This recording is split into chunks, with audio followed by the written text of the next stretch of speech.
Hello, everyone, and welcome back to X-Ranger. Before we begin, I thought it would be interesting if each of you could leave a comment indicating which part of the world you're joining us from. Also, don't forget to like and subscribe if you're enjoying the episodes. Now let's get comfortable, relax, and start our program. I remember that night in Burkton, Georgia, like it was yesterday, even though it's been decades since 1985. I've never been able to shake off what happened. I'm not really the type who believes in weird creatures or anything like that, but I swear what we experienced out there still makes my stomach tighten just thinking about it. My friend Mike and I had driven out to this remote stretch of wilderness, somewhere near a swampy area that few people visited. It was supposed to be a simple camping trip, just two friends trying to unwind, drink a few beers, and talk about life.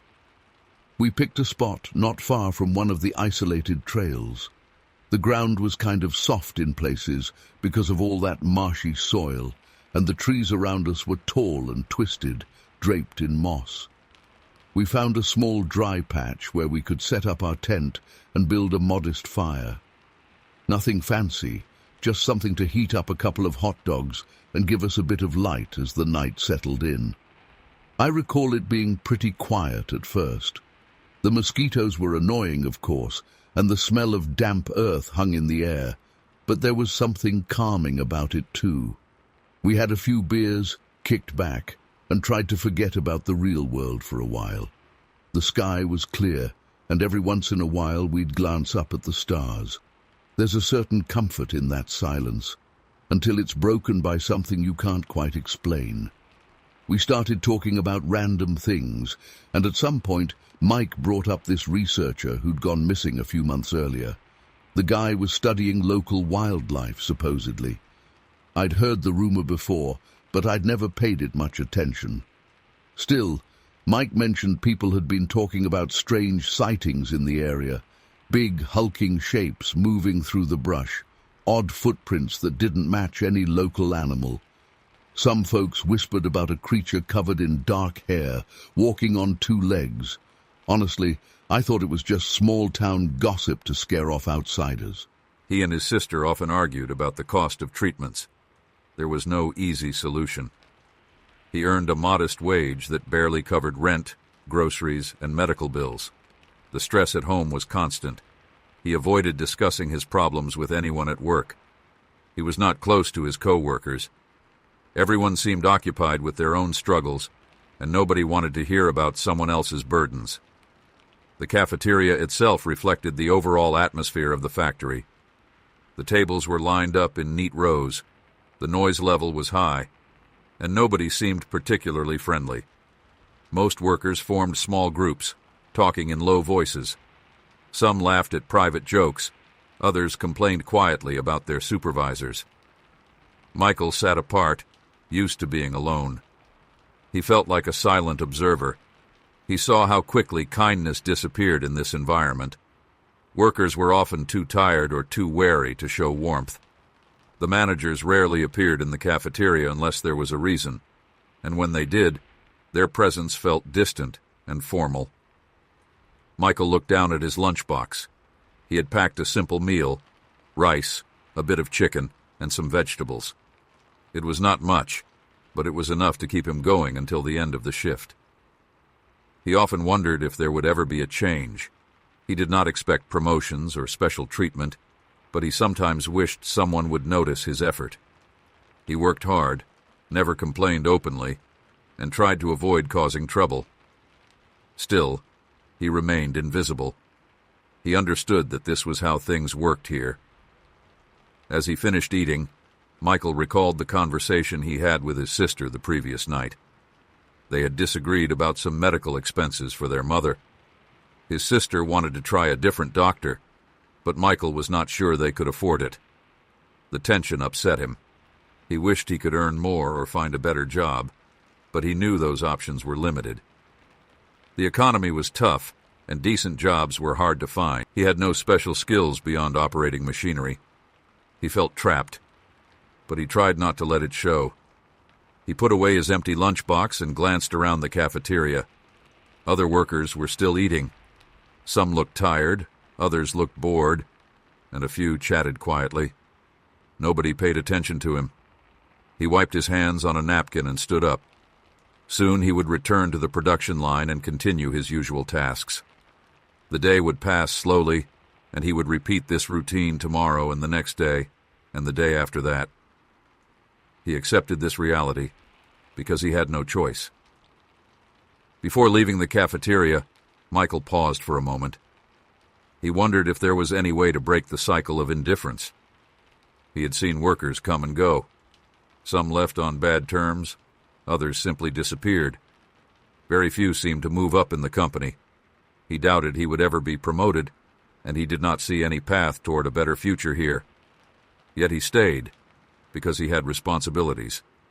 He tried not to think about it too much, focusing instead on the tasks at hand. He walked out of the cafeteria, heading toward the production floor. The halls were plain and functional. He passed a few supervisors who did not look at him. When he reached his workstation, he started preparing for the next round of tasks. He would cut metal parts, assemble components, and check for defects. This was his day-to-day life. He tightened a bolt here, adjusted a setting there, and kept his thoughts to himself. He did not know that soon, a small act of kindness would change the course of his life. At this moment, he simply followed the routine, unaware of what would come. The next morning, Michael arrived at the factory before sunrise, as usual.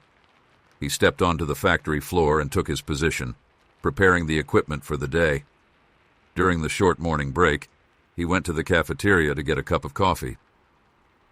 As he stood by the coffee machine, he noticed a new face among... For what felt like hours, though it was probably just half an hour, we heard branches snapping here and there, like something was circling us, darting behind cover whenever we tried to shine the light its way.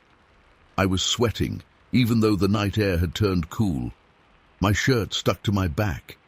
I remember my heartbeat thumping so hard I could feel it in my neck. There was a point where it got strangely quiet again, and I thought maybe it had left. Just when I started to let my guard down, we heard a heavy thud behind the tent, followed by a rapid series of crunches, as if something was messing with our stuff. We backed away, not wanting to get too close, but the idea of something rummaging through our gear was terrifying. Mike shouted, not a dramatic yell, just a panicked, "Hey!" hoping to scare it off. And then we heard it move away, deeper into the woods. As the fire burned lower, we struggled to keep it going. We didn't dare sleep. Every twig snap made me flinch. More than once, I thought I saw something tall and hairy step just beyond the edge of the trees, but it never stayed long enough for me to get a clear look. At one point, the smell changed. There was this odd, pungent odor, something like wet dog mixed with rotten leaves. It drifted through the campsite so quickly that I wondered if I imagined it. But Mike sniffed and looked at me with wide eyes, so I knew he smelled it too. By early morning, the sky started to lighten. Our nerves were shot. We were exhausted, and I felt like I was going to jump out of my skin at the slightest sound. The weird footsteps and rustling began to fade as the first weak rays of sunlight slipped through the branches. Eventually, we dared to leave the campsite and search the perimeter. We found strange impressions in the soft ground. Huge footprints, larger than any human foot I've ever seen, with a shape that didn't look quite right, almost like a wide, flat pad with vague toe marks. We saw snapped branches 7 feet up in a tree where something had pushed them aside or grabbed hold. Our gear was mostly untouched, except the tent flap was partially pulled, and one of our backpacks had a small tear. Nothing was gone, though. It was like it was just curious, checking us out, then losing interest. We packed up as fast as we could. We were both quiet, except for a few muttered curses under our breath. The walk back to the car was tense, and every squirrel or bird that flew by made us jump.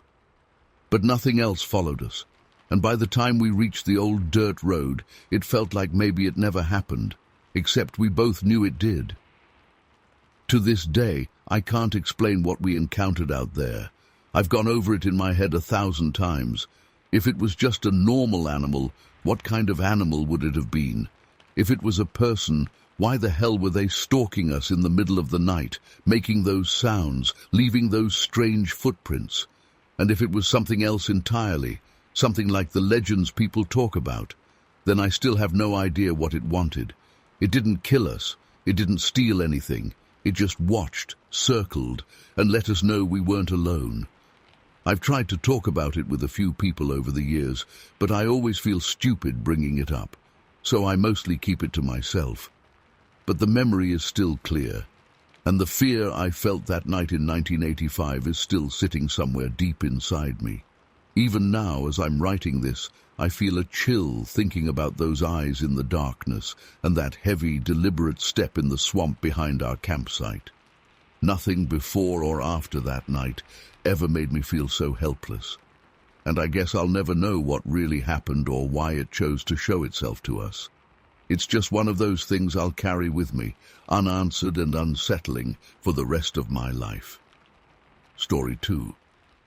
I still can't fully explain what happened that day back in 2012, when my friend and I were hiking deep in Sequoia National Park. We had started our trip from Clovington, California, looking for peace under those giant trees, something to pull us away from city life.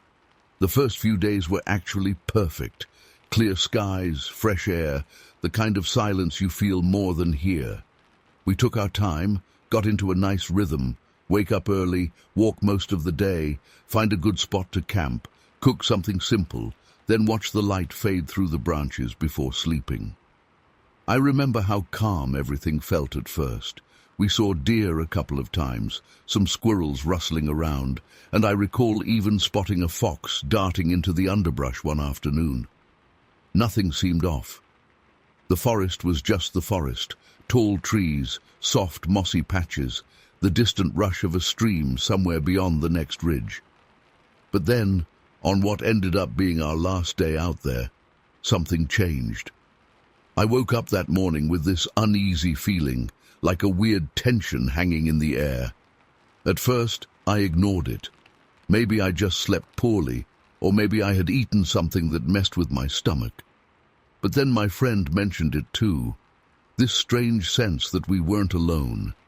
He said he felt watched, though he shrugged it off, trying not to sound paranoid. Neither of us wanted to spook the other. We were both experienced enough to know that animals wander around at night and sounds can carry strangely through the forest. But this felt different. It wasn't just sounds, it was pressure, like the atmosphere was heavier. As we packed up and started hiking again, we noticed a smell. It was sharp, sour, and kind of damp, like a wet animal mixed with rotting leaves. It wasn't constant. It came in faint waves, then vanished, then came back stronger. At one point I held my breath and tried to move quietly to see if I could pinpoint it, but it was just floating around us, impossible to trace. I tried to convince myself it was just a dead animal nearby, but every time I thought that, the smell would fade, only to reappear later, which made no sense. The forest itself started looking disturbed. By afternoon, as we moved deeper, we noticed several large branches snapped off high above our heads, not like windfall, but as if something powerful had just ripped them down. The bark in some places looked scraped or peeled. We found a spot where a log seemed twisted apart, fibers splintered in a way I've never seen done by hand, or even by a bear. I remember my friend staring at that twisted log, running his hand over the splinters, muttering how weird it was. He tried to find a logical explanation, maybe storm damage we missed, maybe old fire scars, but it didn't fit. Then we started hearing these heavy footsteps in the distance.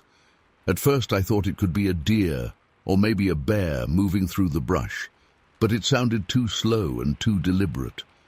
We would stop walking, and a few moments later we'd hear something else stop too, like it was mirroring us. We tried moving quietly, picking our way over fallen leaves and pine needles to hear better. When we paused, it paused. When we started again, it picked up. That's when the dread sank in. It's one thing to suspect an animal's nearby. It's another thing entirely to feel like you're being followed. My friend started whispering to me, his voice shaky, asking if I thought it could be a big cat stalking us. But the footsteps didn't feel right for a cougar, and cougars don't follow so openly. Bears are curious, sure, but something about the sound, the weight of it, made me uneasy. It sounded like something walking on 2 legs, not 4. I'm not trying to be dramatic. It just sounded different, like a person's footsteps, but heavier, too heavy. My chest got tight. I tried to keep calm and focus on our route. We decided to keep going and find a good spot to set up camp before dark, hoping that once we settled and maybe made some noise cooking dinner, whatever was out there would lose interest. The smell returned stronger around dusk. By then the shadows were long, and we found a small clearing surrounded by tall ferns and younger sequoias to camp. We tried to ignore the tension, but honestly, we were jumpy. Every twig snap made us look around. My friend wanted to build a small fire, just enough to see around us, but we were also aware that might attract more attention. Still, sitting in the dark felt worse, so we lit a small fire and huddled close, backs nearly touching as we scanned the darkness. That's when we heard a low grunt, hard to describe, but it was deep and seemed to vibrate in my chest. It came from behind a cluster of trees maybe 30 feet away. I held my breath, and my heart pounded so hard I could barely hear anything else. Then we saw movement. It wasn't a clear view, just a shape shifting behind the thick trunks, taller than any man I know, and broad in a way that made me think of football players stacked on top of each other. We couldn't see details, just the outline, and the way the dim firelight caught something, maybe hair or fur. It was gone in an instant. No growl, no roar, just a rustling of leaves. We stared at each other, our eyes wide, trying to figure out if we both saw the same thing. Minutes went by in silence, except for our heavy breathing. We decided to sleep in shifts, though I doubt either of us really slept. I lay in my sleeping bag clutching my knife, which felt utterly useless. I listened to every sound, distant branches snapping, a faint scraping noise, then silence. Occasionally I caught that smell again, drifting through the camp, making my stomach twist. At some point in the middle of the night, I swear I heard footsteps coming right up to the edge of our small clearing. They circled slowly, crunching leaves and small twigs, and then stopped. I must have held my breath for a full minute, waiting to hear them move again. I could feel my friend beside me, stiff as a board. We didn't say a word. In that moment, I was convinced something was standing just beyond the firelight's reach, watching us, deciding what to do. The hair on my arms and neck stood on end. It was a kind of fear I've never felt before, pure, raw terror mixed with confusion. It made no sense. Nothing in that forest should stand around like that, observing us, toying with us. Then, just before dawn, everything got strangely quiet. I don't know why, but the silence was almost worse, like the absence of that presence left a vacuum in the atmosphere. We waited for something to happen, for it to show itself, make a sound, anything, but nothing came. Eventually the sky began to lighten, and we could finally see more than a few feet. There were no tracks, at least not clearly defined ones we could point to and say, "Look." But we found a broken branch near where we saw the figure, and it was snapped at about 8 feet off the ground. That's no joke. Whatever reached that high was tall enough to do it easily. We left quickly, faster than we'd planned. Our whole last trek back was silent. Both of us were lost in thought, trying to process what we'd experienced. I kept turning around, half expecting to see a massive shape trailing behind us, but we never saw it again. The smell was gone. The weird atmosphere disappeared. By the time we reached the car, We almost doubted ourselves. It felt like some intense collective hallucination. But I know what I felt. I know how real that fear was. I've never fully been able to explain it. We'd been out there for days, and we'd seen normal wildlife, heard normal forest sounds. But just that one night, something else was out there. It was big, it was strong, and it didn't act like any animal I know. My friend and I never really talk about it anymore. It's like we agreed silently that discussing it too much would just make it harder to move on. Still, it lingers in the back of my mind. Sometimes I think about that smell and that presence in the dark. I don't know what it was. Some people say Bigfoot. I can't say for sure. All I know is that I've never felt fear like that before or since. And the worst part is, I walked away with no answers. Just this lingering sense that we stumbled onto something we were never meant to see. Story 3. I remember that night in Milburn, Washington back in 2010, like it just happened yesterday. It was supposed to be one of those casual hangouts. A group of us, 6 friends in total, decided to head out to this old abandoned barn on the outskirts of town. It wasn't something we hadn't done before. We'd explored plenty of weird spots around the area. That barn had been there for ages, half collapsed and covered with vines. I think we liked the idea of being somewhere isolated, away from the main road, where we could drink a few beers, laugh at dumb conspiracy theories, and just talk nonsense without anyone complaining. It felt like the kind of place where you could be loud and nobody would care. The barn itself was unsettling even before anything weird happened. It creaked with every slight movement.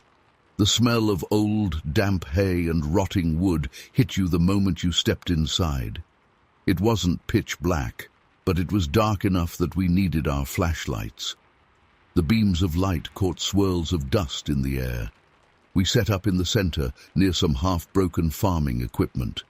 Empty bottles clinked as we set them down, and we cracked open fresh ones, laughing and teasing each other about who would get freaked out first. The mood started light. One of my friends was going on about local legends, ghost stories, UFO sightings, weird creatures that supposedly lived in the dense forests around town. We rolled our eyes at some of it, made jokes, tried to scare each other. It was just stupid fun. I'm not sure exactly when things began feeling off, but I think it was around the time one of the guys pointed out that the usual nighttime sounds, the distant croaking of frogs, the chirping of crickets, seemed to have died off. At first I brushed it off, assuming maybe we were just talking too loudly.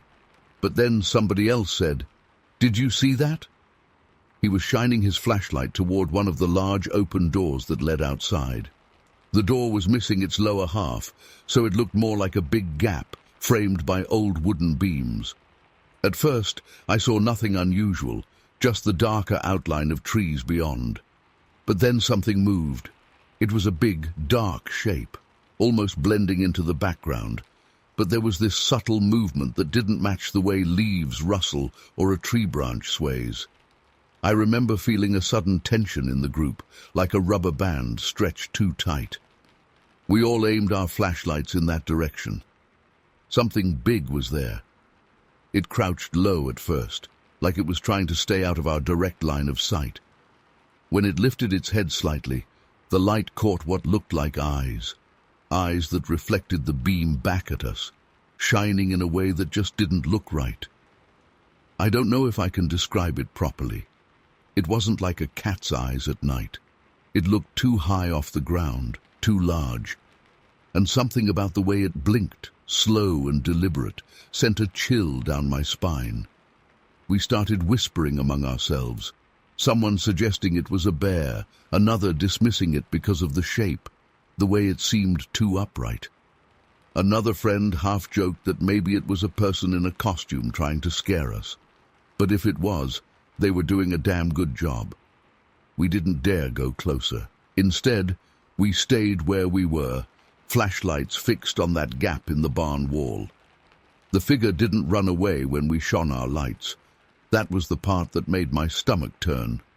Bears usually scatter when confronted by a bunch of humans making noise, but this thing almost seemed curious. It leaned forward, and I swear I saw the outline of shoulders and a chest, the kind of bulky shape you'd imagine a bodybuilder having, covered in dark, matted hair. Its head was large, and its face was indistinguishable in the darkness, except for those eyes. The smell hit us a moment later.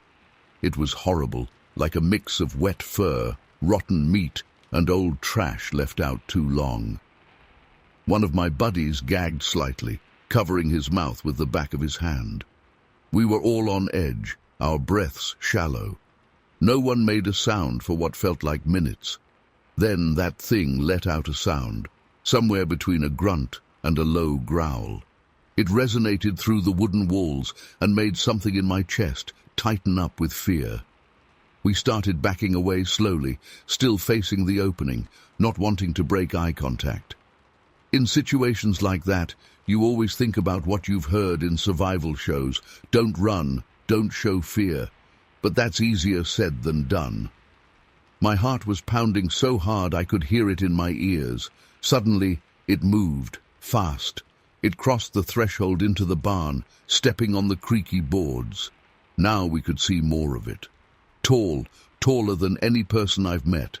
Broad shoulders, long arms that hung strangely at its sides. It had hair, not just on its head but all over, thick and dark. It made these deep, snorting sounds, and I could hear it breathing heavily, as if sizing us up. One of my friends picked up a piece of metal pipe, holding it out in front of him like a pathetic excuse for a weapon. We couldn't just stand there, so we moved further back, trying to find a way out behind us. But the barn was old and cluttered. Doors were boarded up, piles of broken wood and old machinery blocked clean exits. We had to circle around, hoping we could get to the other side and slip out quietly. As we shuffled sideways, I heard something snap, a piece of wood or a broken board, and that was enough to draw the creature's attention fully. It turned its head so suddenly that I could actually hear the motion of its neck cracking. It let out this sharp, guttural yell. My legs almost buckled. The thing charged forward and we scattered. I ducked behind a broken plough. The creature's footsteps were heavy, pounding on the wooden floor, splintering boards as it moved. I could hear the others cursing under their breath, panicked breathing, and things falling over as we tried to get away. I caught a glimpse of it slamming into a corner where someone had just been standing. It was fast, but it seemed a little confused by all the obstacles and the darkness. Still, it was strong enough to tear off a piece of the barn's old wooden wall. I saw fragments of wood fly by. We had to get out. I remember gripping a rusty door handle on one side and realizing it was stuck. I yanked and yanked until I thought I would break my arm, but it wouldn't budge. Then we realized we could climb over a collapsed beam near a back window. One by one, we tried to get there, ducking low. I heard the creature's frustrated grunts behind me, the sound of its heavy breathing growing closer, like it could smell our fear. We managed to get a small gap open near that back window. I went through last, my heart in my throat, afraid that at any second a massive hand would wrap around my leg and pull me back in. As I squeezed through the gap, I could feel a rough wooden edge scrape against my side, but I didn't care. Once outside, we stumbled into some tall grass and weeds. Our flashlights swung around wildly. I remember the feel of the damp ground beneath my shoes, the way my breath condensed in front of my face. We didn't see it exit the barn immediately, but we could hear it inside, still raging, stomping around, throwing things. Then it stopped. Silence pressed in. We held our breath, waiting to see if it would follow us out. The silence went on too long, and that in itself was terrifying. I wanted to run back toward the car, but I was too afraid I'd make noise and draw it out. Finally, someone whispered that we should move, and we did, low and slow, keeping our flashlights pointed down at the ground so we wouldn't be obvious. It was maybe 100 yards back to where we had parked. We hurried, stumbling over uneven ground and roots. Every few seconds I glanced behind us, expecting to see that thing barreling toward us. But I saw only darkness and the faint outline of that barn in the moonlight. I'll never forget how still the trees were, how the wind seemed to hold its breath. When we reached the car, we piled in without a word. The engine turning over felt like a godsend, but also I half expected that monstrous shape to appear at the driver's window, smashing the glass with a hairy fist. It didn't. We drove off, and no one spoke much on the way back to town. I think we were all trying to process it, rationalize it somehow. Maybe it was a bear with some weird deformity. Maybe it was some lunatic wearing an animal pelt. None of the excuses made sense to me, and I could tell from the others' faces that they were shaken too. I never went back to that barn. To this day, I still can't explain what we saw. The way it moved, the intelligence in its eyes, that god-awful smell. It didn't fit any normal animal I know of. We never reported it. Who would believe us? We just quietly dropped the subject after a while. But even now I sometimes find myself thinking about it, about that moment when I locked eyes with whatever that thing was. It felt like it didn't belong in our world, or maybe we didn't belong in its. After that night, we all drifted apart a bit. We still hung out occasionally, but it was never the same. I guess something about seeing that kind of raw, unpredictable force changes you. We never figured out what it was, and as far as I know, no one else in town reported seeing anything like it. It's been years, but I still get uneasy thinking about it. It started suddenly and ended just as abruptly, leaving us scrambling in the dark, confused and terrified. And I still have no explanation. Just those eyes and that presence burned into my memory. Story 4. I remember it was sometime around late summer 1995. I was in Langford Hills, Washington, near Autonym Ridge. I had chosen that area because I'd heard rumors, strange sounds reported by a few locals, weird marks on trees, footprints that didn't match any animal people knew. Honestly, I was skeptical at first. I'd always been into hiking and had seen my share of odd things, but nothing ever truly unexplainable. Still, something about those stories made me feel like I had to see for myself. That morning, I had met a local researcher named Finian Abrams. I'd managed to track him down through a friend who knew I was curious about these strange reports. Finian seemed a bit reserved, but I could tell he was genuinely intrigued by whatever was out there. He told me he'd come across evidence of something unusual. Branches snapped off at a height no human could easily reach, strange patterns in the underbrush, and what he swore were massive footprints unlike any bear or elk. The way he described them stuck with me. He wasn't dramatic. He didn't try to make it sound like a monster movie. He just laid out the facts. Something big and heavy had passed through that forest, and it wasn't following any normal animal's behavior. We set off around midday. The forest was dense, the kind where even sunlight struggled to fully break through the canopy. I'd been in tough terrain before, but this place felt different, quieter than usual, or maybe just tense. It's hard to explain. I remember the smell of damp moss and the weight of the humidity on my clothes. My boots sank slightly into the soft ground. Now and then, we would find these broken branches, not just small sticks, but thick, solid limbs that looked twisted out of place. It would have taken tremendous force to do that. Finian showed me a set of footprints in the moist earth, each print nearly twice the length of my boot, wider, with a shape that didn't look like anything I'd seen in field guides. No claws, not quite human, not quite ape, just off. As the afternoon wore on, I kept feeling like we were being watched. It wasn't paranoia. I've been in the wild enough to know the feeling when a predator might be near. But this was different, more unsettling. We both heard these low, guttural noises. They weren't loud, more like a distant grumble that made my chest feel tight. We tried to pinpoint the direction, but the sound seemed to move. One moment it was to our left, then to our right, then behind us. It was like something was circling around, staying hidden. At one point, I noticed a cluster of ferns trampled down in a strange pattern, as if something had stood there, facing a certain direction, for a while. There were no obvious tracks leading away, just that one spot of flattened vegetation. Finian said nothing, but I could tell he was concerned.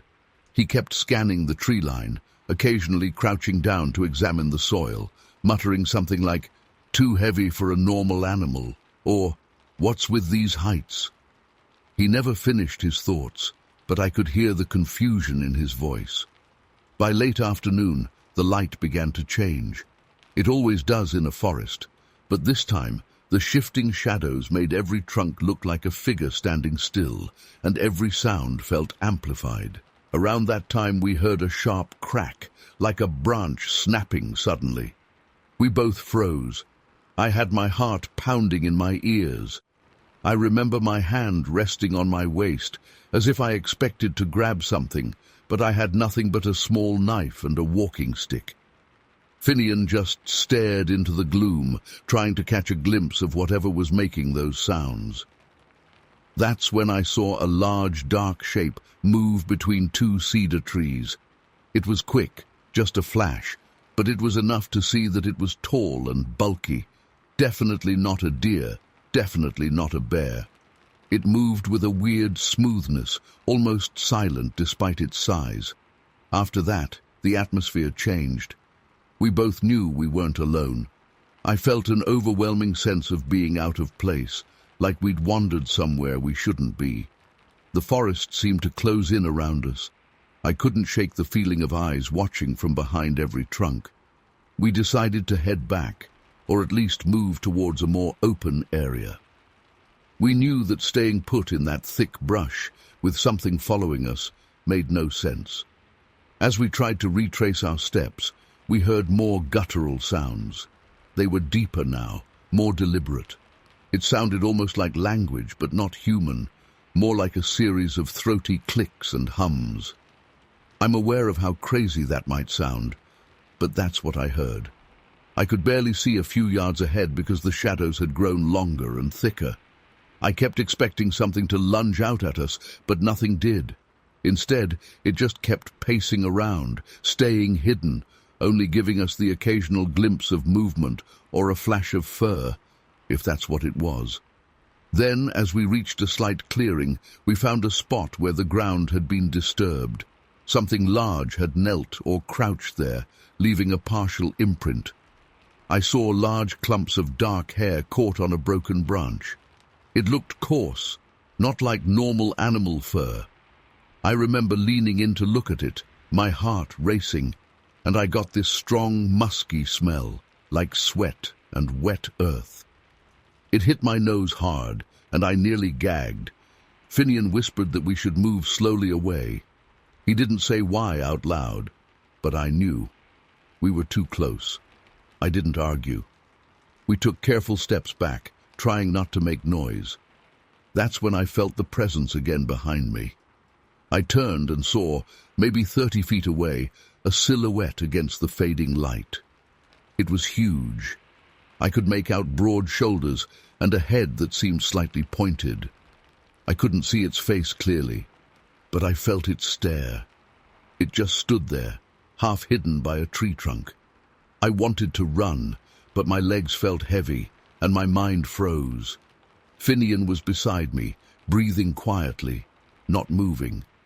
The creature made a low, rumbling sound, and then just slipped away into the darkness, so quietly that it shouldn't have been possible for something that big.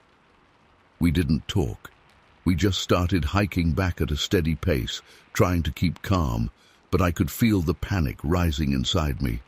Every twig that snapped under my boot sounded like a gunshot in that silence.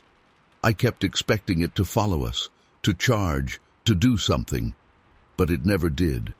We'd catch another hint of movement in the peripheral vision, sometimes a soft grunt far off, but it never fully showed itself again.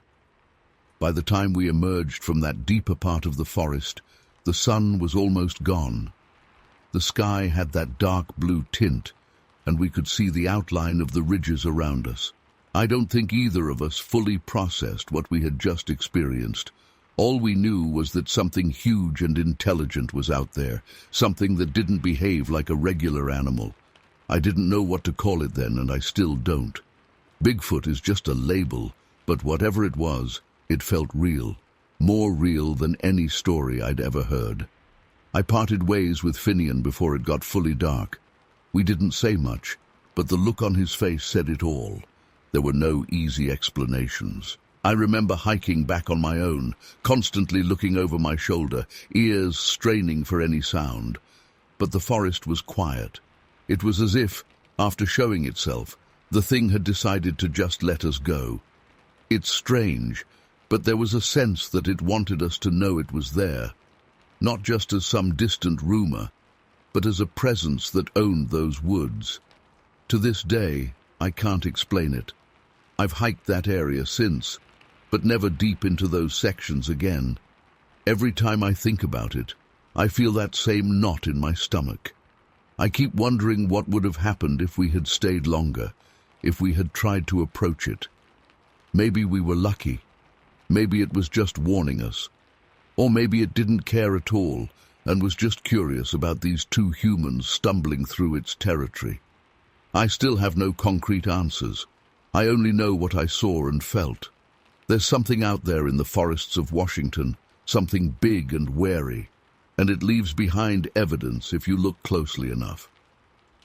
That day in 1995 changed how I see the wilderness. I used to think I understood the forest, but now I know there are things we don't have words for, things that leave you feeling small, vulnerable, and just plain unsettled. I never found a rational explanation. It just happened, and then it stopped. That's all I've got. Story 5. I still remember that day in 2015 like it happened yesterday. My friend Adam and I were determined to spend a weekend away from everything at Rockwood Falls State Park, near Roslyn Creek in Nevada. We had done this kind of trip before when we were younger, back when life felt simpler, and we hadn't had the chance to catch up like this in years. The idea was to hike out deeper than most tourists dared to go, set up camp, and just let nature speak to us. We craved quiet. No phones, no crowded campgrounds, just the two of us and the woods. The thing that struck me first, right as we started walking off the main trail, was how empty it felt out there. I mean, sure, we'd chosen a more secluded part of the park, but it almost felt abandoned. We crossed a dry creek bed and noticed that even the birds seemed to avoid that area. Instead of chirping and rustling leaves, we had a heavy silence that made it feel like the woods were holding their breath. After about an hour of steady hiking, we decided to move off the established paths and make our own route through the underbrush. That's when we found our first sign that something was off. It was a set of footprints, but not the kind you'd expect. These things were huge. I can't even properly describe it. They weren't just big. They were too long and too wide to belong to any normal human. The depth and shape didn't match boots or shoes.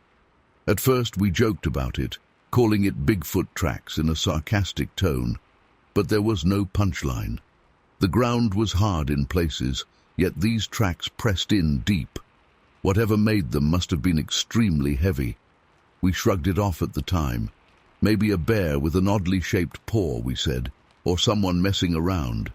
But as we kept going, these tracks kept appearing, sometimes leading into thick clusters of trees where no sane person would bother walking.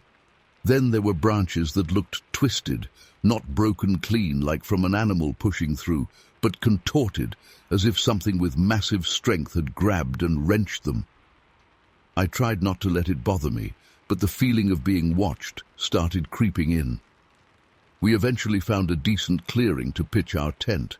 By then, dusk was approaching, and we wanted enough daylight to set up camp. As Adam struggled with one of the tent poles, I kept looking around, checking the tree line. I can't explain why I felt so uneasy. It was just the sense that the forest wasn't welcoming us. Every sound I made felt like it echoed too loudly. Every move seemed to alert something invisible just beyond the branches. I kept telling myself I was being paranoid, but my gut refused to settle down. After we got the tent up, we decided to explore a bit before it got too dark. The plan was to scope out a safe area for a fire and gather some wood. Walking through the brush, we found something that made my heart sink. An old backpack, half torn and covered in dirt. It wasn't new, and it looked like it had been ripped open. Not chewed on, not worn away by weather. Ripped. The cloth was shredded as if something had gripped it and pulled. Inside were a few scattered belongings, a crushed plastic water bottle, a torn jacket sleeve, and a pair of mangled headphones. The weirdest part was that it didn't look like something that had been lying there for years. It felt more recent. I reached down and touched it, and the material wasn't stiff with age. It was just dirty, not decayed. It gave me a chill. I glanced at Adam, and his face said everything I was feeling. This wasn't normal. We decided not to tell ourselves stupid excuses. We knew this was a bad sign, but neither of us wanted to bail on our trip just yet. We had our own pride and a strange curiosity. Maybe it was a wild animal attack from earlier that season. Maybe the park rangers knew about it. We tried to rationalize as we moved on. As night fell, we sat outside our tent, a small fire crackling weakly. The silence from before had given way to some odd noises, distant branches snapping, heavy footsteps that we couldn't quite trace. Every time we heard something, we'd aim our flashlights into the darkness, but all we saw were trees and shadows. It felt like something circled us, never coming close enough to be seen clearly, but never going far enough away to let us relax. I could feel my heart thumping, and every hair on my neck stood on end. Adam looked tense, gripping the flashlight so hard his knuckles turned white. At one point, just before I decided to go into the tent to try and sleep, I heard a sound I will never forget. It was a low, guttural grunt, almost like a deep moan, echoing from somewhere to our left. It wasn't a known animal call. It sounded too heavy, too resonant, like a massive chest pushing air through vocal cords, too thick to be human. I whispered to Adam, "What the hell was that?" He just shook his head. Later, I'm not sure what time it was, but we must have dozed off inside the tent. I woke up suddenly to the sound of something brushing the tent wall. It was subtle at first, like a branch dragging along the fabric, but then I realized there were no branches that close to the tent. We had cleared the area. I held my breath and listened. There was a soft sniffing sound, like something inhaling and testing the air. My heart pounded so hard I thought it would burst through my ribs. Adam lay motionless beside me, and I could feel him tense up. I slowly reached for my pocket knife, which felt ridiculous and tiny, but it was all I had. The sniffing continued, and then I heard something scrape, like claws or nails running lightly across the tent's exterior. It paused, moved around to the other side, and then I heard a low rumble. Not a growl exactly, but some kind of vibrating sound that rattled my nerves. I imagined something huge and hairy, its face inches from the thin nylon, wondering who we were and why we were there. We didn't dare move. Every second felt like an hour. Eventually, the presence outside seemed to move away. I heard heavy steps fading into the darkness, crushing leaves and twigs under enormous weight. Only after I was sure it was gone did I whisper to Adam that we should leave at first light. He nodded. We barely slept after that. Every noise, every rustle of leaves made us jump. I could feel sweat on my forehead, cold despite the warm sleeping bag. As dawn approached, we slowly emerged from the tent. The first thing we noticed were strange marks on the nearby trees, deep scratches about 7 feet up, arranged in odd patterns. One tree had a chunk of bark missing, as though something had tried to peel it off. The ground around our tent had scuffed leaves and footprints that were not human. They were wide, with toes, like large bare footprints, but not quite right. The stride was long, and each impression was deeper than I could make by stomping my boot down. We packed up as fast as we could. There was no debate. We both felt it. We were not meant to be here. Something wanted us gone, or at least wanted to show us who was in charge. I noticed as we rolled up our tent that the silence had returned. The forest was quiet again. No birds, no squirrels, nothing. Just our own ragged breathing and the crunch of leaves under our boots. The emptiness of that silence was worse than any roar. It was like the whole forest had backed away from us, leaving us exposed to something beyond our understanding. We headed back toward the main trail, moving quickly, not talking much. My mind raced. I kept looking over my shoulder, swearing I could see shapes moving between the trees, but whenever I focused, it was just branches and shadows.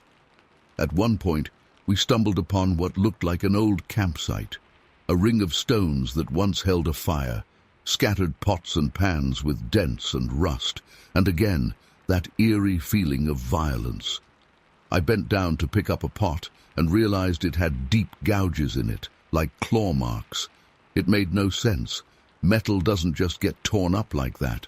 I dropped it and moved on, my heart pounding. We didn't encounter a single other human on our way out, which was odd, given that it was the weekend and the weather was good. By the time we reached the main trail and eventually the edge of the park, I felt like I was escaping a nightmare. We got back to the car and left without saying a word. Only once we were back on the road did we start to talk, trying to piece together what we had just experienced. None of it made sense. The footprints, the torn backpack, the sniffing around our tent. It was all impossible, and yet we had lived through it. To this day, I can't fully explain what happened out there. We didn't see a creature's face, didn't snap any photos, didn't get any proof. We just have these memories and the feeling that something was watching us, studying us. Whenever I think of that weekend, I get this knot in my stomach. I can still feel the weight of those footsteps, and I can still hear that low grunt echoing in the dark. We never went back to Rockwood Falls State Park, and I doubt we ever will. Since then, I've heard rumors and read stories from others who claim similar encounters in remote areas.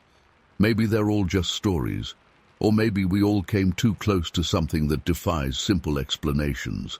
I wish I had some grand conclusion, but I don't. It just happened. One day, we went there, and we were forced to leave in a hurry, shaken to our core. And that's it. Nothing followed us home, and I've never encountered anything like it since.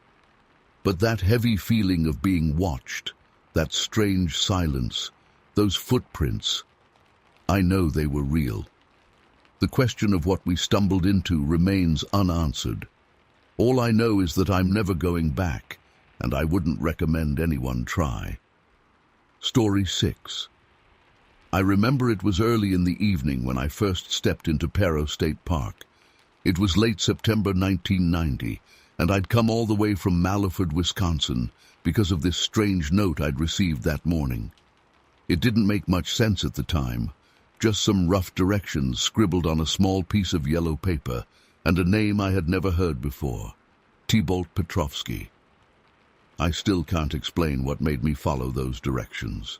Maybe I was bored, maybe just curious, but something pulled me there. The moment I entered the park, I felt like I'd crossed into a different world. It was quiet, too quiet, with the thick pines and old oaks blocking out most of the evening light. There was a stillness that made me feel like I was being watched even before I met Tybolt. The leaves on the ground were damp, and my boots sank softly with every step. After walking for what felt like an hour, I started thinking I must have taken a wrong turn. Just as I was about to head back, I noticed a dim glow flickering through the trees. I followed it until I reached a small clearing. That's where I found Tybolt, sitting near a makeshift fire, painting by candlelight. He looked up and nodded as if he'd been expecting me. He didn't talk much at first. I tried asking him what he was doing out here, but he just kept staring at his canvas. It was strange. The painting was all twisted shapes, tangled roots, and dark smears that looked like distorted figures. And the smell of his paints, mixed with the scent of burning wood, was heavy in the air. After a while, he finally spoke, quietly, as if afraid of something listening. He said something about fear in the woods, about a presence that he was trying to capture, something that had been haunting this place. He claimed he'd caught glimpses of it before, had even heard it breathing from behind thick clusters of brush. As the night got darker, the wind picked up and the fire crackled louder. I started noticing weird details around the camp. There were small handmade traps scattered about, twigs and rope twisted together, some kind of improvised snares that didn't look like something a normal hunter would set. I also saw what looked like crude spears, sharpened from branches, leaning against a stump.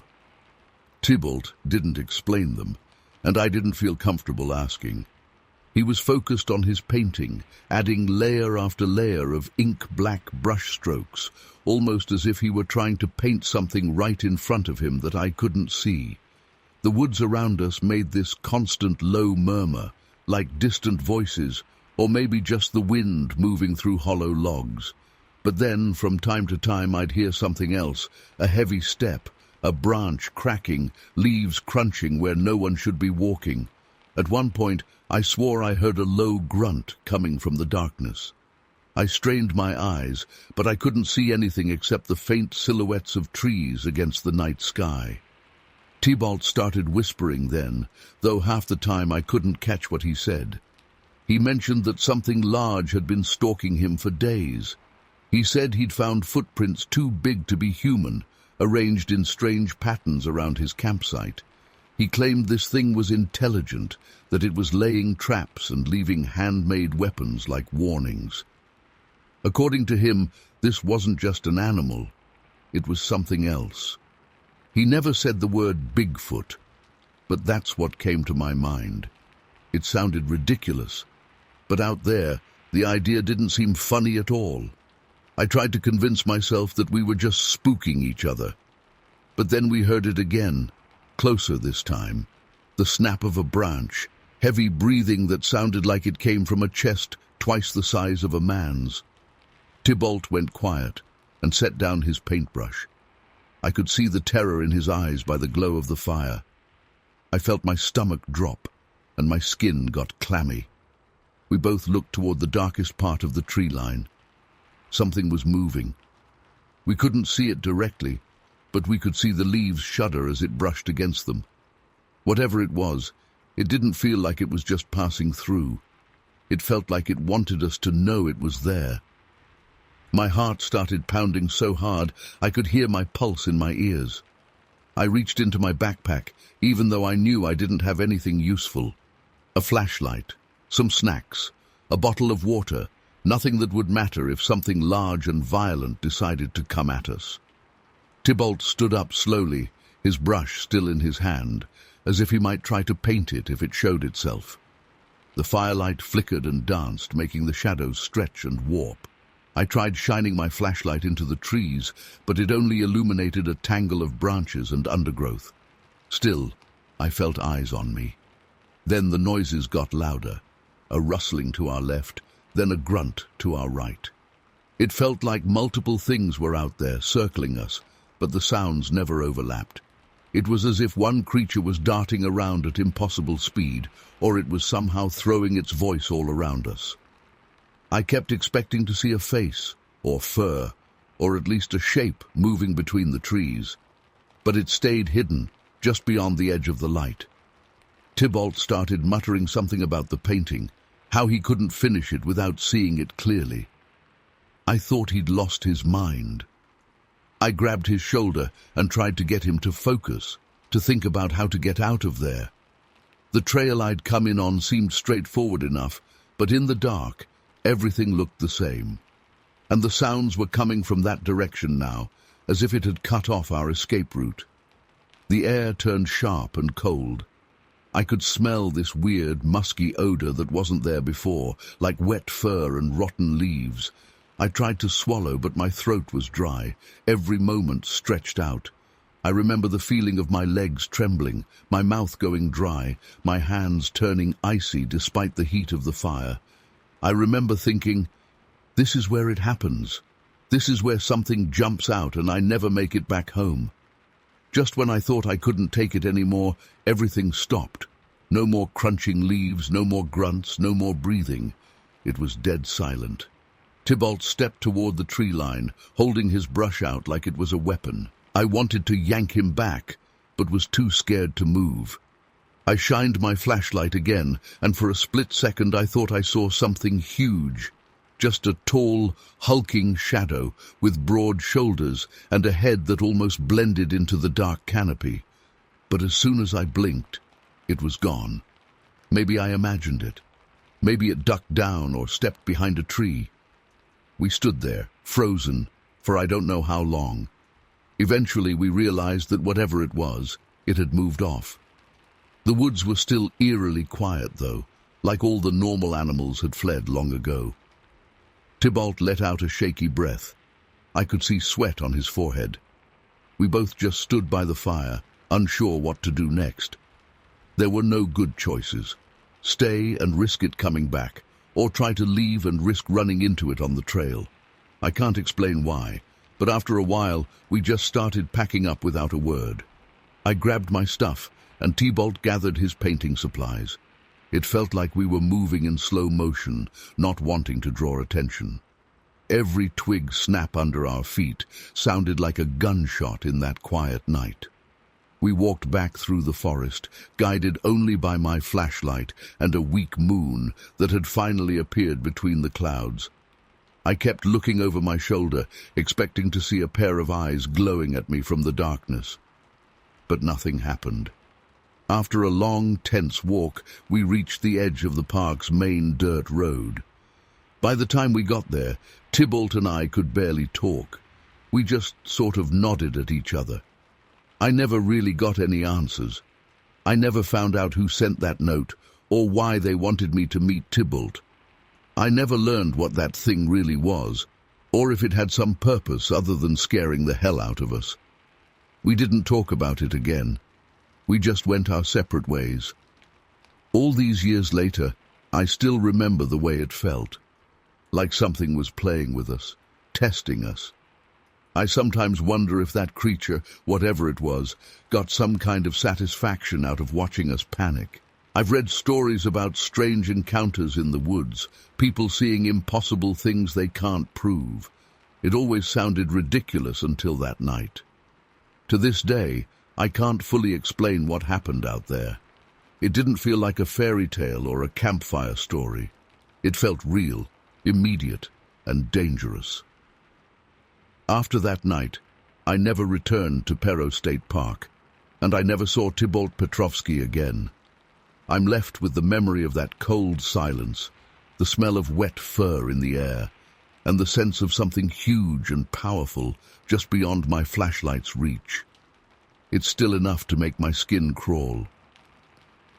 Story 7. I still remember that day so vividly, even though it's been years since it happened. It was the summer of 2007, and I had been living in Deering, North Dakota for a while, working odd jobs here and there. Things were pretty dull, honestly. Small-town life usually is, until I got that call from Calvis Kensington. I hadn't talked to Calvis in what felt like ages. We weren't exactly close friends, more like old acquaintances who'd drifted apart. But out of the blue, he reached out and said he'd stumbled onto something weird out near the Rankin Springs Valley. He seemed uneasy, but also excited in a way I couldn't quite pin down.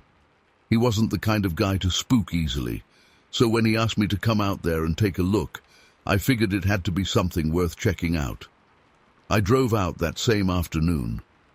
The place he told me about was a bit off the beaten path, an area I vaguely knew existed but had never bothered to visit. Rankin Springs Valley was mostly rural land, fields and old farms that had long since been abandoned. On the way, I remember noticing how quiet the roads were. Not unusual around there, but something about that silence felt heavier as I got closer to the valley. When I finally arrived, I saw Calvis's truck parked near what looked like a half-collapsed fence line. A rusted mailbox, no name, no number, leaned at an odd angle, as if it had been hit by a truck decades ago and never fixed. He waved me over without a word, and I could see this tension in him right away. He looked tired, maybe even a little shaken. The two of us started walking into this stretch of land, an old abandoned farm with a rickety barn, a small dilapidated farmhouse, and several leafless, twisted trees that looked like they'd been struck by lightning repeatedly. The fields surrounding us were oddly quiet. No cattle, no birds, nothing, just a strange stillness. As we moved in deeper, I spotted a couple of strange things. Large depressions in the ground, like something heavy had trampled there. The soil looked like it had been scraped or torn up in places. We found odd clumps of fur caught on broken fence wires, and not the kind of fur you'd expect from a deer or a coyote. It was coarser, dark and wiry, and it smelled sort of rancid. I remember holding a bit of it between my thumb and forefinger, feeling a chill run down my spine. Calvis just shook his head, muttering something like, "See what I mean?" It was late afternoon by the time we made it to the main cluster of buildings. There was a windmill tower, all rusted out and crooked, creaking softly as a breeze picked up. The ground around us had scattered animal remains, bones mostly, with bits of dried, decaying flesh clinging to them. These carcasses weren't fresh, but they weren't ancient either. Maybe a week old at most. Some looked like they came from small game like rabbits or foxes, but others seemed larger, maybe a deer, though it was hard to tell. The weird thing was how the bones were arranged. Not stacked or neatly placed, but scattered in a pattern that felt unnatural, almost like whatever killed these animals didn't just feed. It tossed them around aimlessly, or maybe displayed them somehow.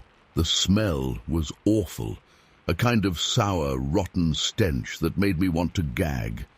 We pushed on, not sure what we were even looking for. It felt like we were intruding on something's territory.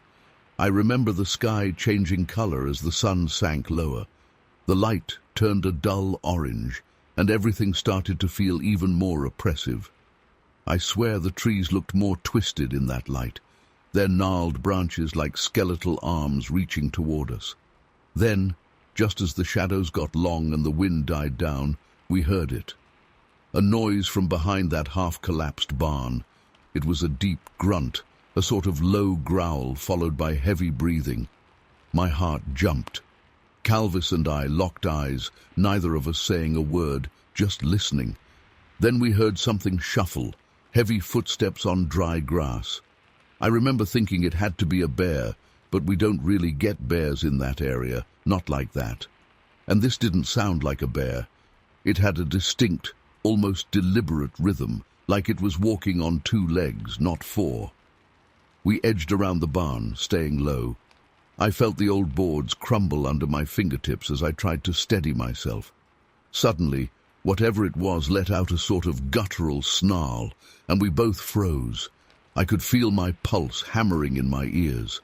The sound was unlike anything I'd heard before, a combination of a grunt, a bark, and something else, something more, human maybe. Calvis was whispering "shit, shit" under his breath. We decided right then to back off, but the problem was, we didn't know exactly where it was.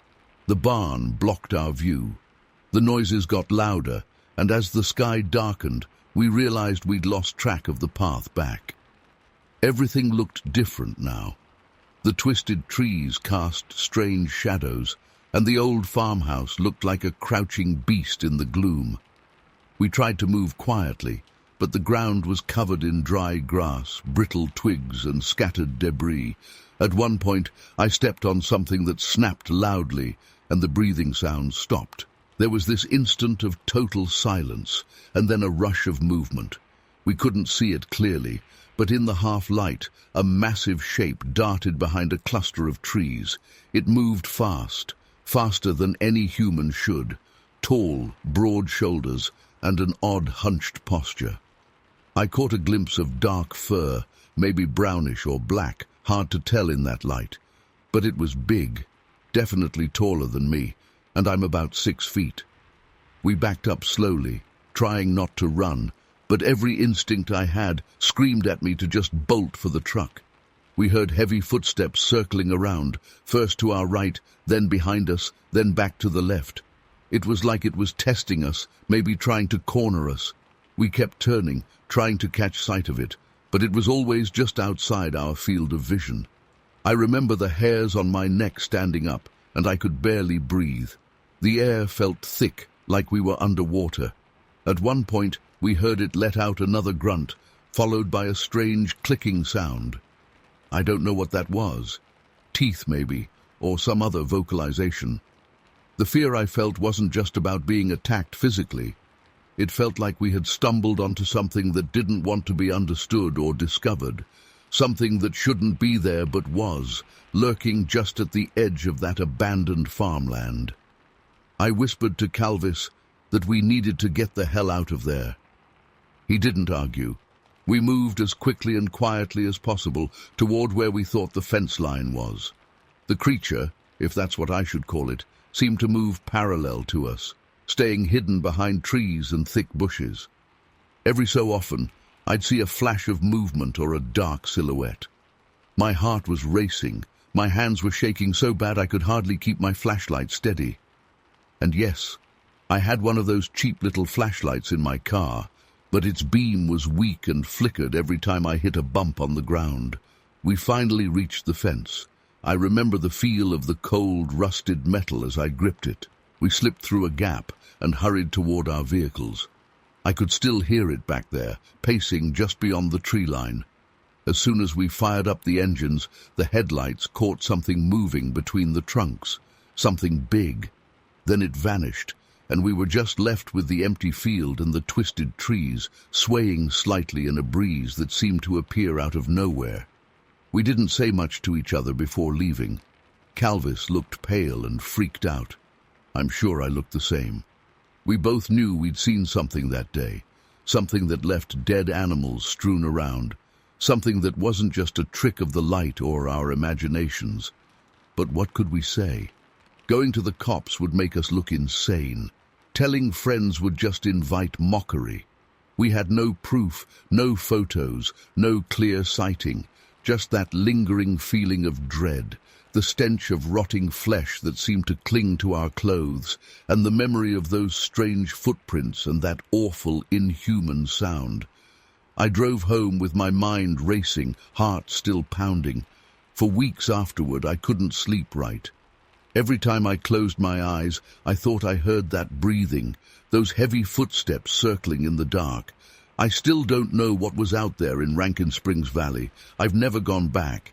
I have no desire to. And to this day, I have no explanation for what we encountered. It was just something that's not supposed to exist, or at least not supposed to show itself to people like us. The weirdest part is how everything seemed normal until that evening. Then the sun went down, and all hell broke loose for a few terrifying minutes that I can't shake. Since then, I've just learned to live with the fact that some things are better left unexplored, and that sometimes our curiosity leads us to places where we'll never find comfortable answers. Story 8. I remember that afternoon in 1993 like it was burned into my mind. I'd gone to that isolated cabin near Serenos, Nevada, hoping to find some peace and maybe spark a bit of creative inspiration. Back then, I was trying my hand at sketching and writing, and I figured a quiet spot at the edge of a dense forest would give me the calm I needed. The cabin was simple, nothing fancy, just a single room, a basic kitchen area, and a small wooden table by the window. The place was about a mile off an old dirt road that hardly anyone used. It felt perfect at first. I started the day feeling good. I sat at the table with my sketchbook open, hoping to outline a few ideas. I remember the quiet outside. It wasn't dead silent, but the kind of hush where you only hear a distant bird or the soft rush of wind through branches. After a while, I got stuck with my drawing. That's when I noticed something off. Turning back to a page I'd left blank, I found strange lines scrawled there, lines I couldn't remember drawing.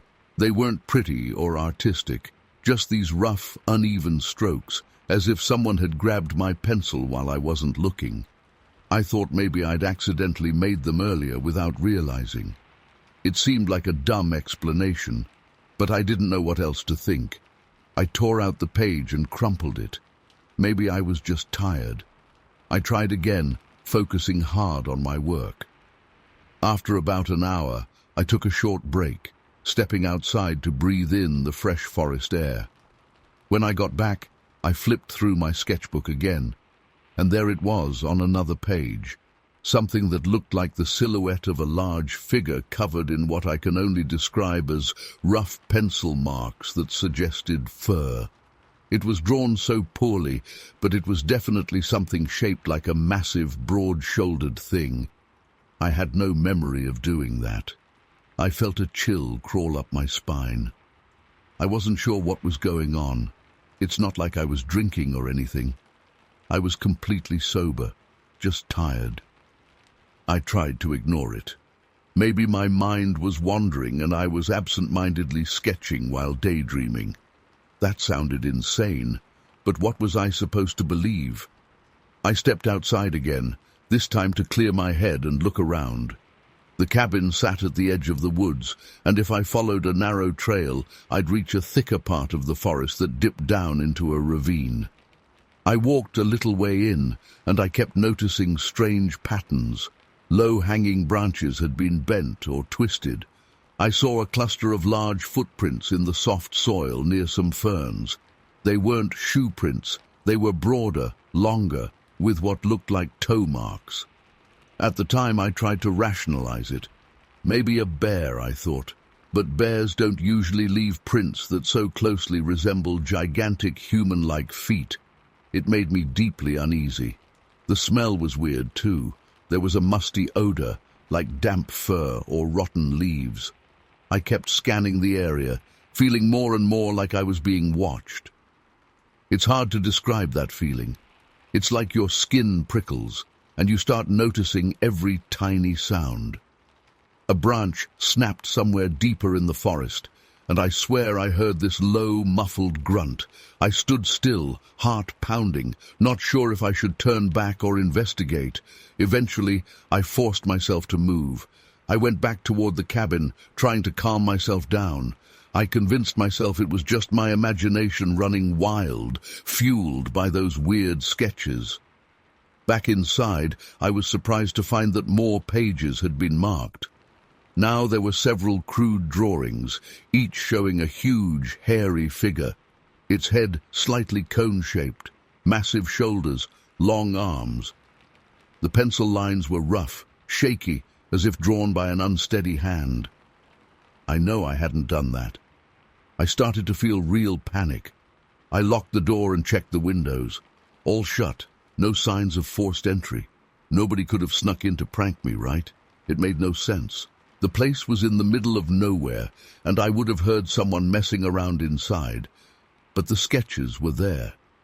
By late afternoon, the atmosphere felt heavier. The forest outside seemed quieter than before, like it was holding its breath. I tried to eat something, but I was too anxious. Instead, I decided to walk around the immediate area again, this time armed with a flashlight and a small pocket knife I'd brought along more for peace of mind than anything else. I circled the cabin, looking for signs of footprints, hair, anything. I did notice some twisted branches and strange scrapes on the bark of a few trees, like something tall had brushed against them. The footprints I'd seen earlier seemed to continue along a rough path leading deeper into the woods, but I was too uneasy to follow them too far. The smell lingered faintly, that same musky odor. As dusk approached, I became more and more certain that I wasn't alone out there. I can't explain why I felt that way so strongly. Maybe it was just fear taking over. But I swear I kept catching something in my peripheral vision, like a tall shape slipping behind a tree whenever I tried to look straight at it. I never got a clear view, which made it worse. My mind filled in the blanks. When night finally fell, I was inside with a lantern lit, trying to block out the fear. I forced myself to pick up my pencil, attempting to draw something normal, like a tree or the cabin's interior, just to re-establish control. My hand was shaking. Suddenly, I heard a low, heavy thud outside. It sounded like a footstep, but way heavier than any human step. Then another step, and a faint rustling in the underbrush. It circled the cabin. I'd hear it from one side, then a pause, then another soft thump from a different angle. I turned off the lantern, thinking maybe if the place looked dark, it would go away. I stood near the window, not too close, but close enough to peek through a gap in the curtain. At first, I saw nothing, just darkness and faint outlines of trees. Then, for a split second, I saw something move, large and upright. It was taller than any man I'd ever seen, and it moved smoothly, not hunched or stumbling. Just a dark silhouette passing between two thick pines. My heart hammered so hard I could barely breathe. I felt this absolute certainty that it knew I was there. It was playing with me somehow. I heard a soft grunt, almost a snort, followed by a scraping sound on the cabin's outer wall. It was right there, close enough to touch the wooden planks. I wanted to scream, but I held my breath, listening. Another heavy step, then silence. I had no idea what to do. I had no phone. This was 93, and even if I did, there was no signal out there. I was on my own. I didn't even have a proper weapon, just that little knife, which felt completely useless against something that large. Time passed slowly, and I stayed still in the dark. Occasionally, I'd hear a stick snap, or leaves rustle, or a soft grunt in the distance. Eventually, maybe after a few hours, I didn't keep track of time too well. It seemed to get quieter.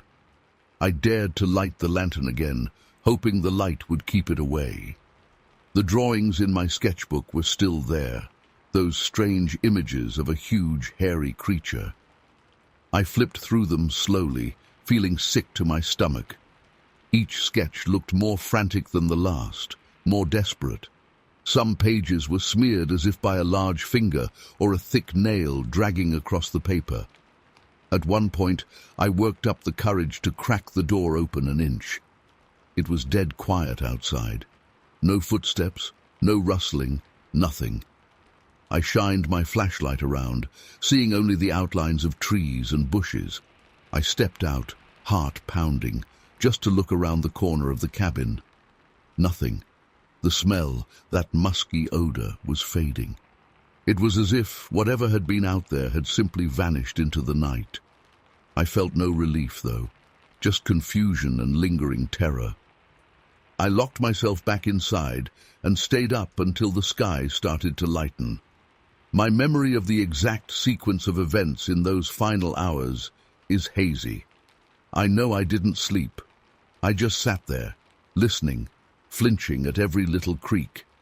By early morning, when I finally dared to step out again, there were no footprints, no broken branches, no smell, nothing. It was like nature had reset itself overnight. Even the weird marks on the trees looked less noticeable in daylight. The strangest part was when I picked up my sketchbook, thinking I might have some sort of proof. Every weird drawing I'd found the day before was still there. Those bizarre, frantic images of a tall, hairy figure were etched into the pages, even though I knew I never intentionally drew them. I couldn't explain any of it. I packed up my few belongings and got out of there as fast as my car could take me. I'd come to that cabin for inspiration, but what I got was a night of pure fear that I still can't fully understand. To this day, I have no explanation for those sounds, that smell, the footprints, or those strange drawings that appeared without my memory of making them. I never went back to that cabin near Serenos. I'm not sure if it was a Bigfoot, or just my mind playing tricks on me, or something else entirely. Whatever it was, it made me feel like prey, and that's not something you ever forget. I've never told anyone in person about this. I doubt they'd believe me. But I know what I felt, what I heard, what I saw. After all these years, I still have no idea why it happened or what it really was. It just stopped as suddenly as it started, and I'm left with nothing but those disturbing memories. Story 9. I remember it started on a Tuesday morning in late spring of '88. I was retired, so my days were slow and predictable. That's why it stood out so much when I noticed something strange hanging from Mrs. Collins's oak tree. It looked like a turquoise ornament, maybe the size of my hand, swaying just above eye level. Not a holiday or anything, so I figured maybe she was trying out some new garden decor. But I didn't see her outside that morning, and since I wasn't particularly close to her, I just let it go for the time being. The next day, though, I started seeing more of these turquoise things all around the neighborhood. Not just in trees. Some were hung from fences, a few perched on rooftops, and one was even wedged into the gutter above the old gas station's porch. It was too random to be a prank by some local kids. Kids would have chosen something silly or spray-painted curses, not these strange, polished-looking ornaments. They weren't cheap either. They looked glossy, almost like glass or some kind of polished stone. There was no branding, no tag, no obvious reason why they were showing up. It just didn't make sense. I asked a few neighbors about it. Most shrugged it off at first, but then I noticed I wasn't the only one who felt uneasy. In a small place like Meadowbrook, everybody knows when something weird is going on. By Thursday, everyone was aware these turquoise ornaments, dozens of them, had quietly popped up all over the community. Mr. Hartley, down the road, said he tried to take one down and felt a sudden chill that made him back off. Mrs. Parker, a few houses over, claimed she heard strange whispering outside her window the night before, right where she'd noticed an ornament dangling from her porch light. At first, I thought people were getting carried away. Whispering. That sounded too dramatic. But then I started noticing things myself. That same evening, I was reading in my den when I heard a soft shuffle right by my back door. I've got a pretty thick lawn back there, so footsteps are muffled, but something definitely moved close enough to scratch lightly at the wood. My heart skipped a beat. I stood up and looked through the window. It was dark, but I had the porch light on. I didn't see anyone. No animal, nothing.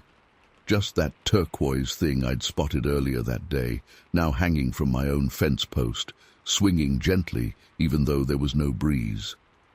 Later that night, I woke up to what sounded like someone muttering, but it wasn't a language. It was more like low grunts and hushed tones, too deep to be a woman and too rough to be a man trying to whisper. I lay there, holding my breath, trying to figure out if it was just wind through the trees, but it wasn't. I got up, careful not to make noise, and peeked through the curtains. Under the glow of the street lamp, I swear I saw a tall, bulky shape slip behind the side of my house. I don't mean a person wearing a coat, I mean something bigger, broader, and faster than any neighbor I knew. The hair on my arms stood up. By the time I mustered the courage to step outside with a flashlight, it was gone. The only thing left was that turquoise ornament swaying gently from my fence. It made the quiet night feel tense, as if I was being watched from the shadows. In the following days, more people started sharing odd experiences. We're not the type of community that jumps to ghost stories, but I overheard conversations at the grocery store. People mentioned strange footprints under their bedroom windows, heavy scraping sounds along their walls, furniture that had been nudged out of place overnight, One guy even claimed he smelled a foul, musky odor in his garage and found another turquoise piece balanced on top of his old tool cabinet. I decided I had to take a closer look at one of these ornaments. When I finally got close enough to touch the one on my fence, it felt cold, heavier than I expected. The surface was smooth, but somehow it felt unsettling, like handling something that shouldn't be there. As I examined it, I felt this sensation, like being watched very intensely. I glanced around but saw nothing. Still, I couldn't shake the feeling that something was just out of sight, observing me. I decided to put it back, and as soon as I did, I heard this weird clicking noise coming from the trees behind my property. That night, I hardly slept. I kept hearing soft thuds on the roof, small scratching sounds near the windows, and once, around 2 a.m., a deep, heavy breath just outside my bedroom wall. I was too scared to check. I just stayed still, holding my breath, gripping my sheets, waiting for the noise to go away. The weirdest part was the smell, this damp, earthy, almost rotten smell that lingered in my hallway for a while.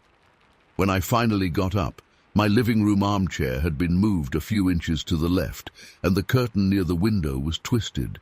It felt like something had come in, walked around, and left without disturbing anything else.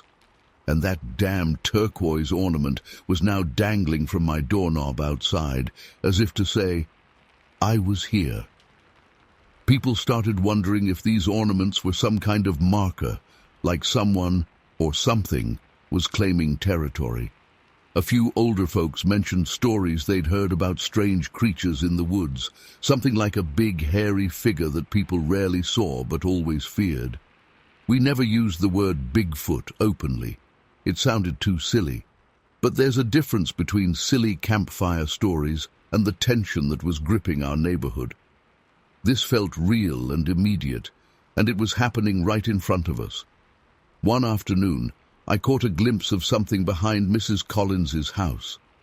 I saw a tall silhouette lurking just beyond the tree line. It was massive, not like a bear, more upright with broad shoulders. It stood there for a moment before stepping back into the brush. As it moved, I noticed it carried something in its hand, something small and gleaming turquoise. I can't say what I expected to do if I confronted it. I just froze. From that point on, the atmosphere in Meadowbrook turned heavier. Everyone was on edge. No one knew what to do with these objects. Some tried throwing them away, but new ones would appear the next day. Some tried locking windows and doors at all times. But we still heard the noises, still saw those dark shapes slipping between houses late at night. Some of us started to suspect that these ornaments were like bait, or maybe warnings. During the last night, I remember something happening. I was determined to stay up late and watch. I had my curtains slightly open and my lights off. Around midnight, I saw it more clearly than I'd ever dared hope. A figure, tall, covered in dark hair, stepped into the glow of a distant street lamp. Its face was hard to make out, just a hint of brow and a flat nose, but it wasn't human. It placed one of those turquoise ornaments on my neighbor's mailbox and then turned its head slowly, as if sniffing the air. I felt like it knew I was watching. It let out a low, rumbling grunt that seemed to vibrate through the glass. My heart pounded so hard I thought I'd faint. Then it was gone. Just like that, it vanished back into the darkness between the houses. I didn't sleep at all. The next morning I found footprints in the soft dirt near my fence. They were large, too large to be human, and shaped strangely, with a broad heel and wide toes. I followed them a short distance until they disappeared into the grass. And as if to mock me, the turquoise ornaments, every last one, were suddenly gone by lunchtime. It was as if they'd never been there, except for the deep sense of unease that lingered. No one ever got a solid explanation. The neighbors stopped talking about it after a while, like we all silently agreed it was better to pretend it never happened. But I know what I saw. I know what I heard and smelled and touched.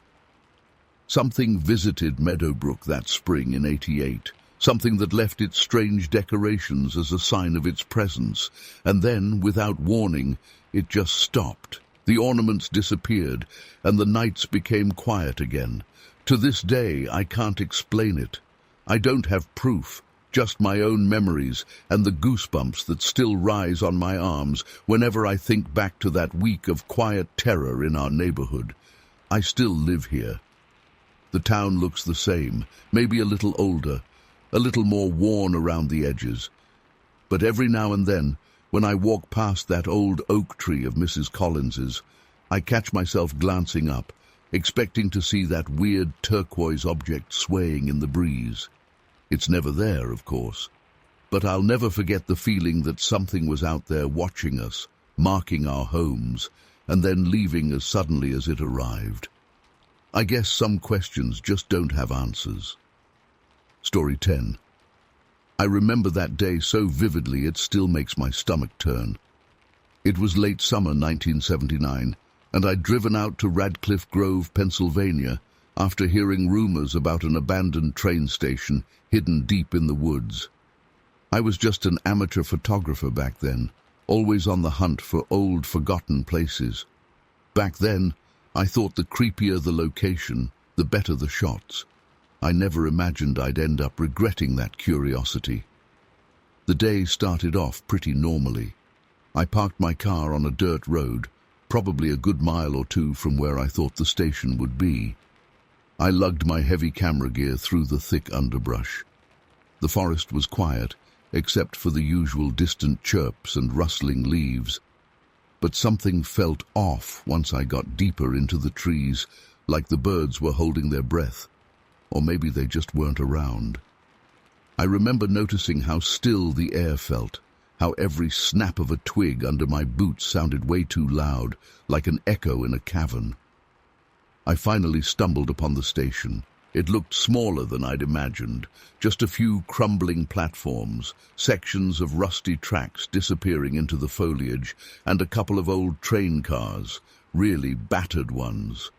The station building itself was half collapsed, covered in moss and creeping vines. The wood was damp and smelled like rot. Broken glass littered the floor, and I could see old signs barely clinging to the walls.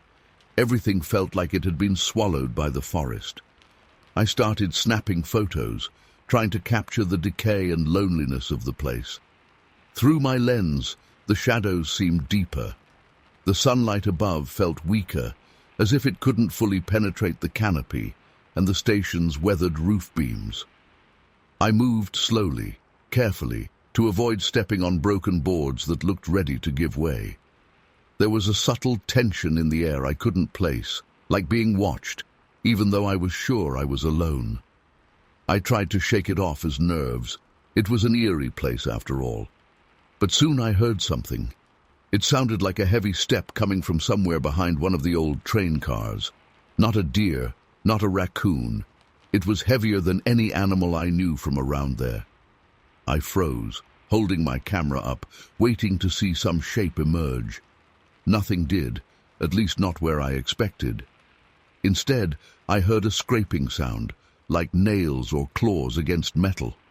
I wanted to believe it was just a branch falling, or maybe some old piece of the station shifting as the breeze picked up.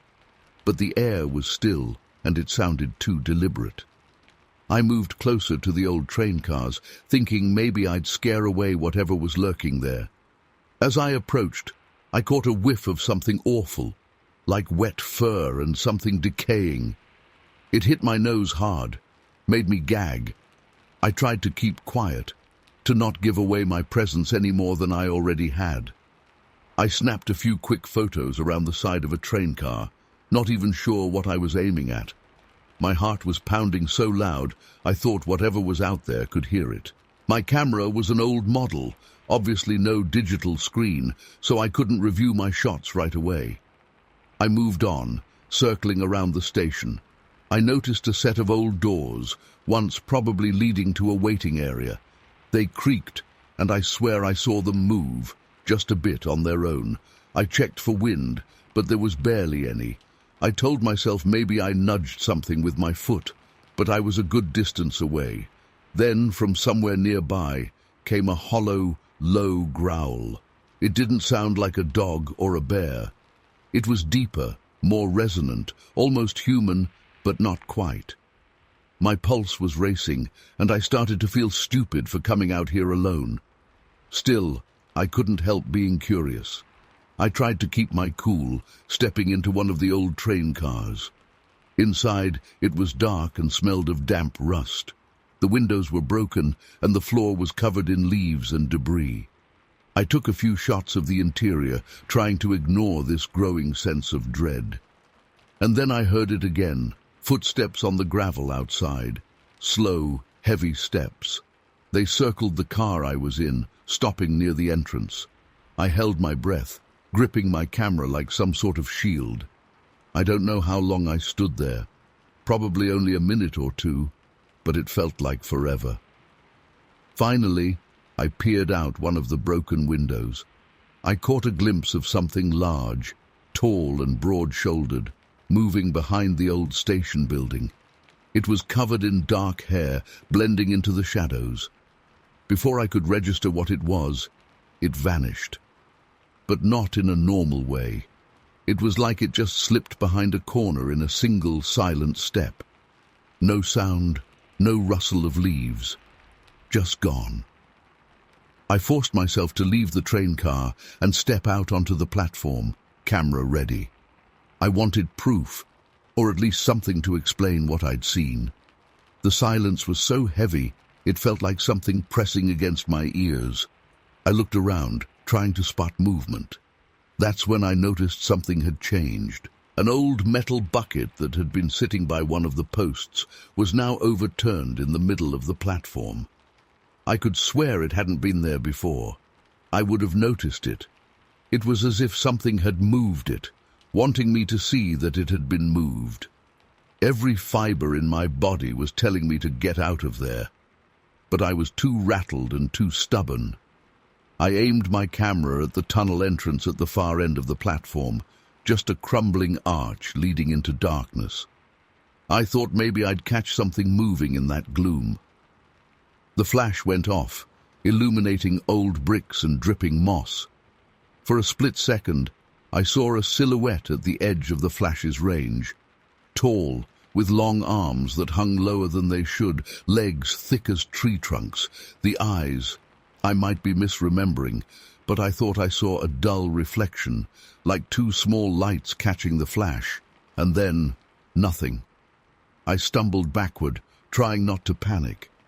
Something was out there with me, and it knew I was here.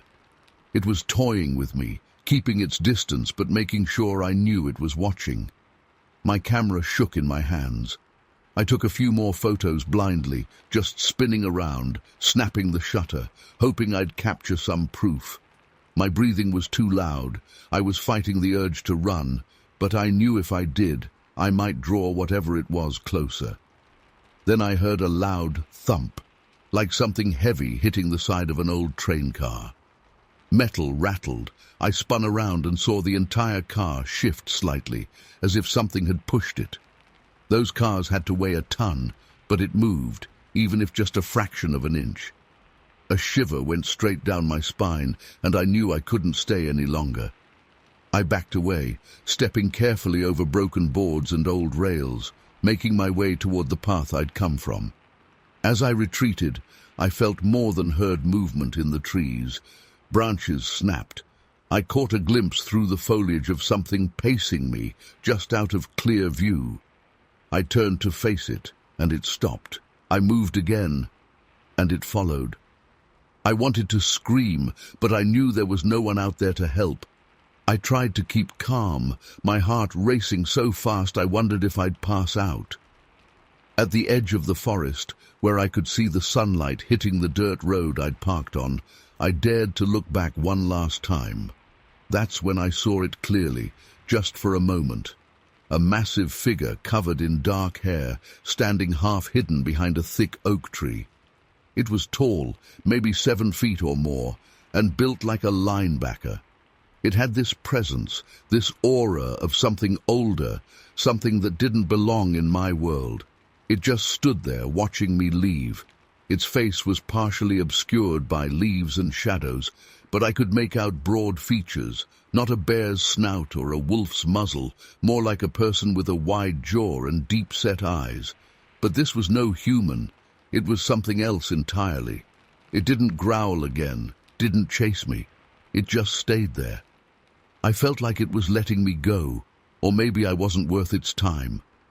I bolted, half running back to my car, trying not to trip. When I finally reached the car, I jumped in and locked the doors, even though that felt ridiculous in the middle of nowhere. My heart was hammering, and my hands shook so badly I almost dropped my keys. I turned the ignition, and for a second I thought the engine wouldn't start. But it did, and I sped off, dust kicking up behind me. When I got home, I developed the film in my makeshift darkroom, expecting to see just blurry trees and old train cars. But I found strange blurs, weird distortions in half the shots, and in one, near that tunnel arch, a dark, vague shape that didn't look like a trick of the light. It gave me chills just looking at it. I never showed those photos to anyone, not because I was afraid they'd think I was crazy, but because I couldn't even explain what I'd seen. They didn't offer clarity, just more questions.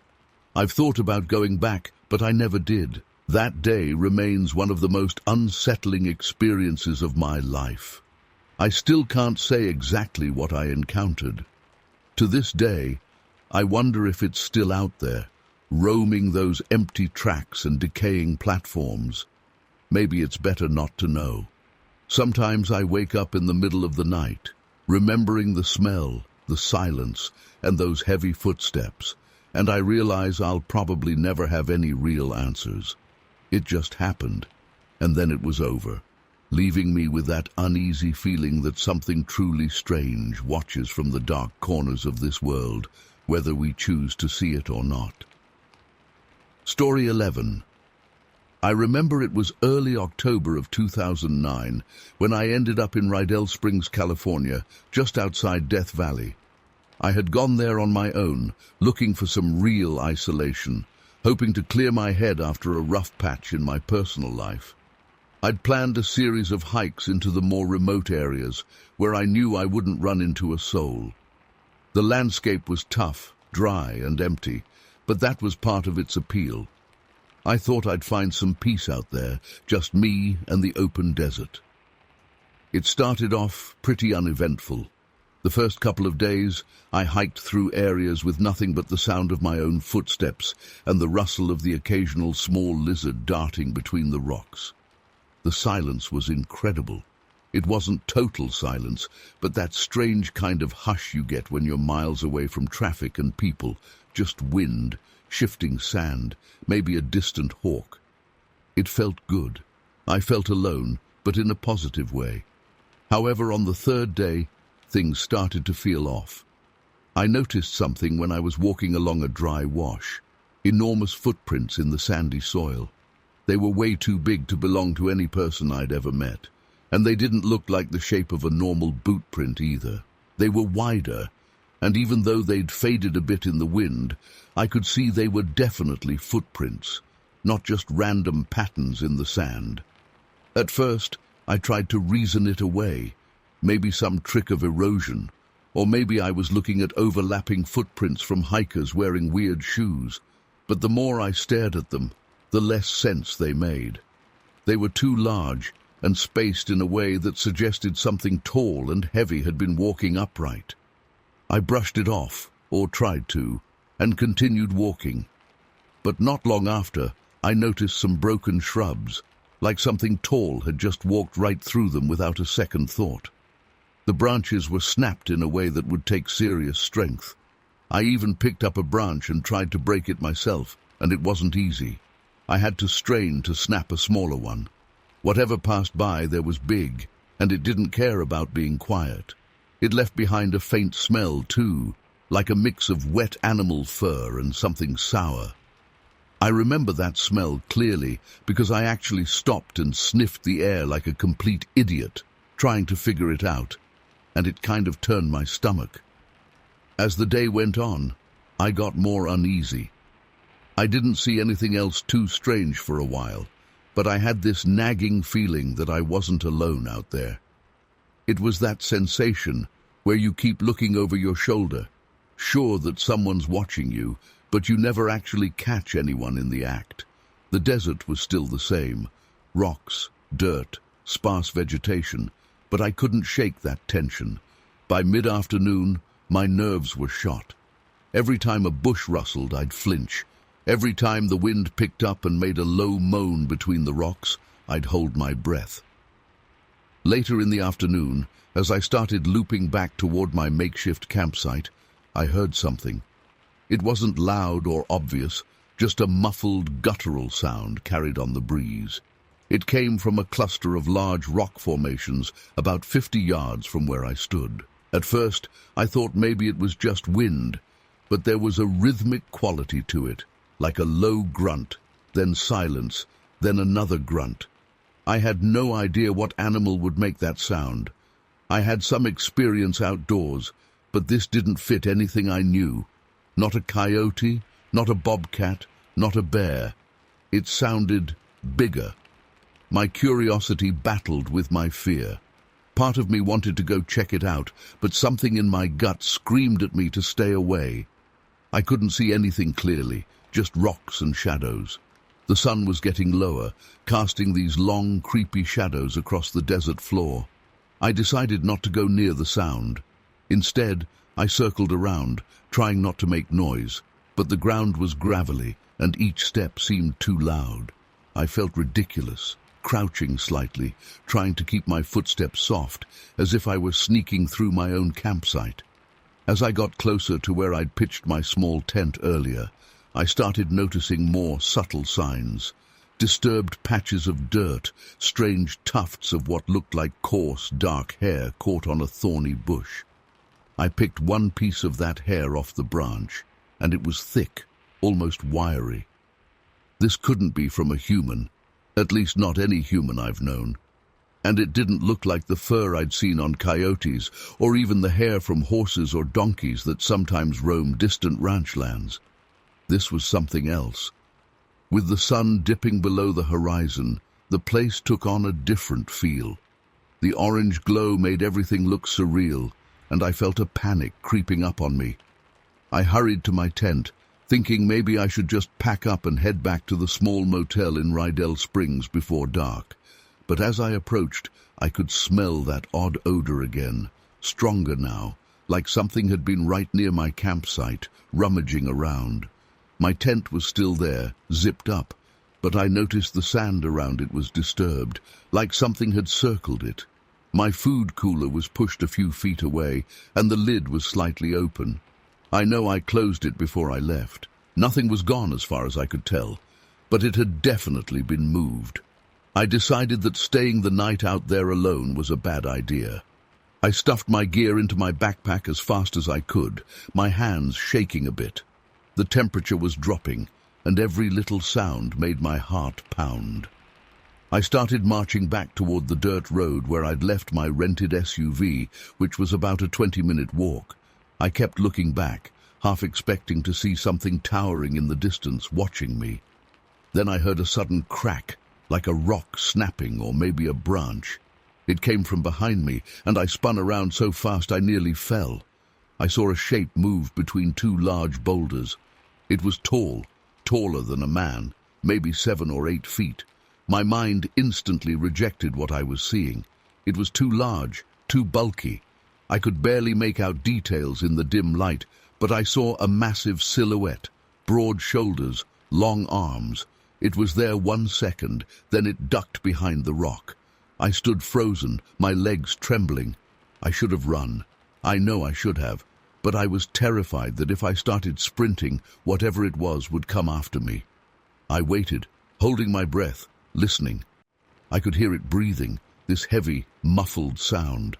I didn't know if it was angry, curious, or just passing through. A million thoughts raced through my mind. Would it attack me? Was it territorial? Had it been following me all day? My throat was dry, and I could taste the dust in my mouth. Finally, I forced myself to move. I walked slowly backward for several steps, watching those rocks. Then I turned and started moving faster, not quite running, but close to it. The light was almost gone, and in the twilight, everything looked like a potential hiding spot for this creature. I kept expecting to hear it running after me, but all I got was more silence and the occasional crunch of gravel under my boots. When I got to my SUV, my hands were shaking so badly I struggled with the keys. I actually dropped them, and in the few seconds it took to bend down and pick them up, I swear I heard a low grunt in the distance. I didn't turn around. I just got in and started the engine, headlights cutting through the darkness. As I drove away, I caught a glimpse of something in my rearview mirror. It might have been just a weird rock formation or a shadow, but I thought, for a split second, I saw a shape step back behind some brush. Part of me wanted to slam the brakes, stare harder, try to confirm what I'd seen, but my survival instinct kicked in, and I just kept driving, my heart pounding, the back of my shirt soaked in sweat. To this day, I don't know what the hell I encountered. I never went back to Rydell Springs. I never told any locals what happened because I was sure they'd just laugh or think I was insane. And honestly, I don't have proof. Just that feeling, those sounds, the smell, and that silhouette that still haunts me when I think about it. Whatever it was out there, completely comfortable in that harsh desert, strong enough to break branches without trying, smart enough to stay hidden until it wanted me to know it was there. I still can't explain it. I try to tell myself it was just some large animal, maybe a bear that wandered too far south, or a person in strange gear. But I know bears don't move like that, and people don't leave footprints that size without boots, and I've never smelled anything like that smell again. No matter how I slice it, I can't come up with a neat answer. It's been years, and I still get chills thinking about that evening in the desert. The memory is so vivid that sometimes I wake up, heart racing, convinced I'm back out there, hearing that low grunt echoing off the rocks. But I'm not. I'm safe at home. And yet I still don't feel like I got away with anything. It felt more like it let me leave, like it didn't bother to chase me because it didn't have to. It belonged there, and I was just an intruder passing through. After that day, I never looked at empty stretches of land the same way again. I know, deep down, there's something out there we can't explain. Story 12. I still remember that night in 2014 like it just happened yesterday. I was studying at the University of Southern Mississippi and living in Biloxi at the time. It was late, probably close to midnight, maybe a bit earlier. I had been at this small bar, not a place with loud music, more like a quiet hangout where a few of us from class would meet after a long day. We were playing foosball, drinking cheap beer, laughing, just trying to wind down. Nothing unusual. It was my routine a couple of nights a week. I left the bar feeling pretty relaxed and a little buzzed, but not drunk. It was a calm, warm night. Biloxi usually had this chill atmosphere after the crowds went home. The streets got pretty empty, which I usually enjoyed. I liked walking home. It gave me time to clear my head before crashing into bed. But that night, the moment I stepped out, I felt something was off. It started with this strange tension in the air. I remember looking around, expecting maybe to see a cop car or some neighbor's dog loose, but it was just quiet. A weird kind of quiet. It's not like Biloxi is crazy busy at night, but there are always some distant sounds, cars, the hum of a neon light, maybe a TV from someone's apartment window. That night, it felt like even the insects had gone silent. I tried to shrug it off. I started my walk, heading toward my place. The route wasn't far, maybe 15-20 minutes on foot. I knew these streets well. But as I got a few blocks away from the bar, I heard something. Heavy steps. They echoed from an alley. The footsteps sounded too heavy to be a person's normal pace. They had a certain weight to them, like something big was moving. I glanced back but saw no one. The street lamps were dim, and some corners were lost in shadow. Still, I couldn't see a single soul behind me. For a second, I thought maybe I was just hearing my own footsteps bouncing off the buildings. But something about it felt wrong. I kept walking a bit faster now, hoping it was just my imagination. Then I heard a low, distant howl or moan. It wasn't a dog. I know what stray dogs sound like, and this was deeper. It had a resonating quality, almost like it vibrated in my chest. I tried to convince myself it could be the wind passing through a narrow alley or some weird machinery. But I noticed my heart rate picking up. I could feel my pulse in my ears. I turned a corner, a route I'd taken dozens of times, and right there on this old brick wall, I saw something that made my stomach tighten. 4 deep scratches, like huge claw marks, etched into the brick. The marks weren't subtle. The brick had been gouged out, leaving rough edges and dust still crumbling at the bottom. I actually ran my fingers lightly over them, feeling the grooves. They were fresh. The dust and tiny chips of masonry on the ground looked like they'd just fallen. The idea of an animal that large, with claws strong enough to slice into solid brick, made my blood run cold. My mind was racing. Biloxi isn't exactly famous for big predators roaming the streets.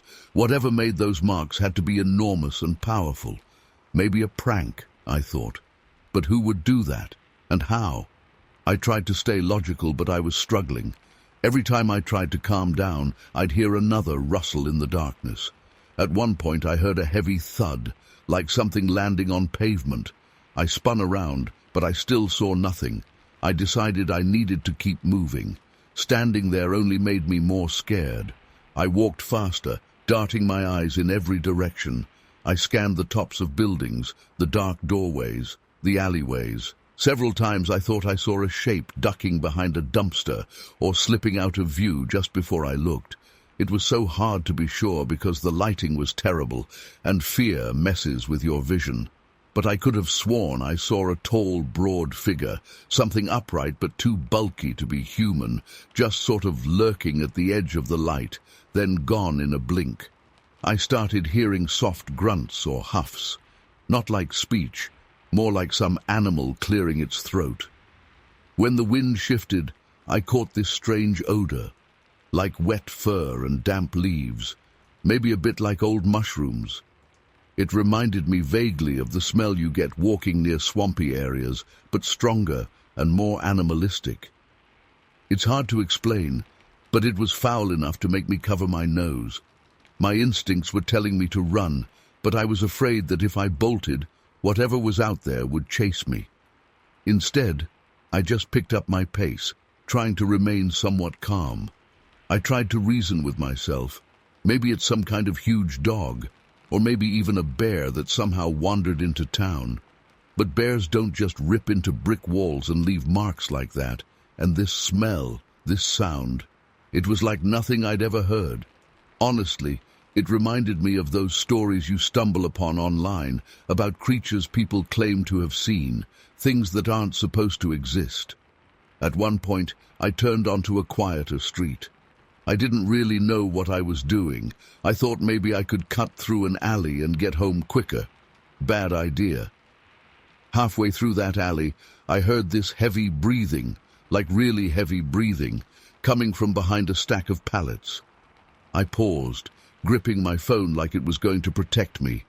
I leaned forward just enough to try and peek without fully stepping out of the lamp's glow. The air felt so thick and humid I could barely swallow. I never got a clear look. I saw something huge, covered in a dark, matted-looking fur hunched over. Its shoulders alone looked massive. I'm not sure if it was crouching or if that was its normal posture. In the weak light, it looked like it could be around 7 or 8 feet tall if it stood up straight. I heard it grunt softly and shift its weight, making the wood pallets creak. I froze. I could feel every hair on my body stand up. My mouth went completely dry. Somehow, I managed to take a quiet step backward, then another. My heart was pounding so loud I worried it would hear it. I backed out of the alley as slowly as I could, trying not to make a sound. And then, right when I thought maybe I'd retreated far enough, it let out this low growl, quiet, but full of menace. It felt like a warning. I turned and walked as fast as I could without flat-out sprinting. Every step I expected to feel something grab me from behind. I must have looked like a lunatic speed-walking down empty streets, sweating profusely, constantly looking over my shoulder.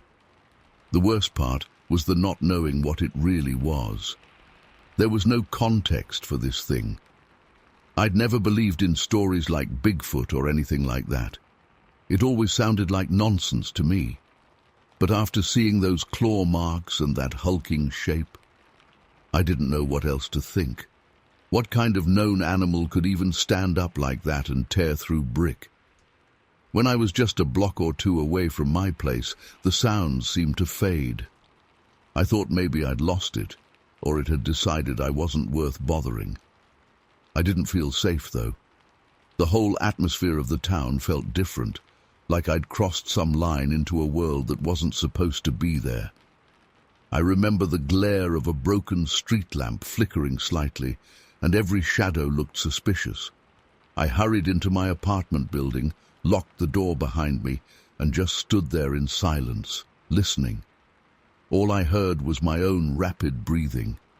That night I didn't sleep well. I kept expecting to hear scraping on my window or find strange footprints outside my door. But nothing else happened.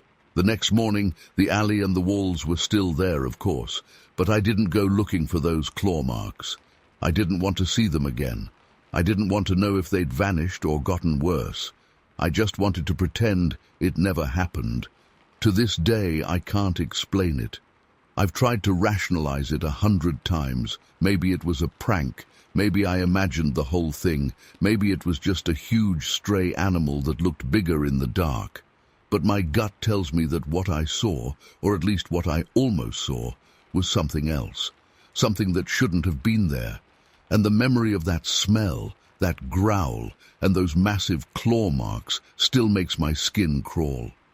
I never talked about it with my friends. I never reported it or anything. What would I say? I think I saw a gigantic creature in an alley that left claw marks in a brick wall. People would think I was drunk or insane, so I kept it to myself. But I'll never forget that feeling of being watched and stalked by something that didn't make sense.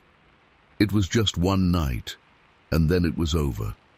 Nothing like that ever happened again, at least not to me. I still can't explain it. It just happened, and then stopped, as if that creature was passing through town, leaving no trace except in my memory. Every now and then, I think about it and wonder if it's still out there, lurking somewhere else, waiting for the night to fall and the streets to empty before showing itself again. I guess I'll never know. Story 13. I remember that night in a way that still makes the back of my neck prickle. It was late October 1988 in Maplewood, Illinois.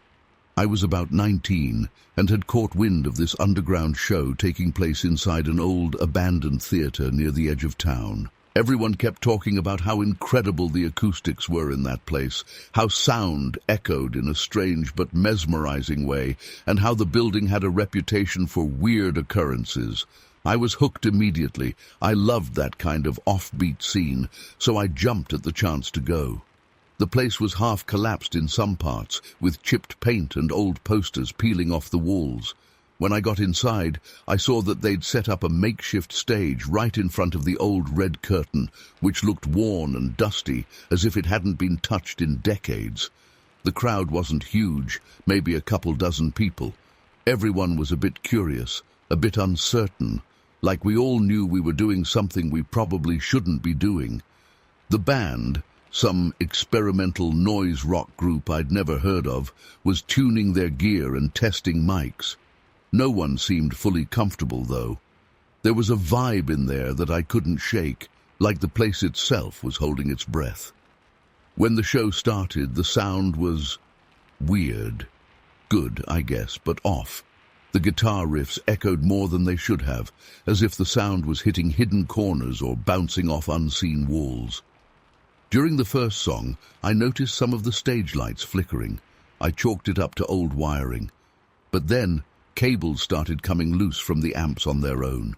I watched it happen.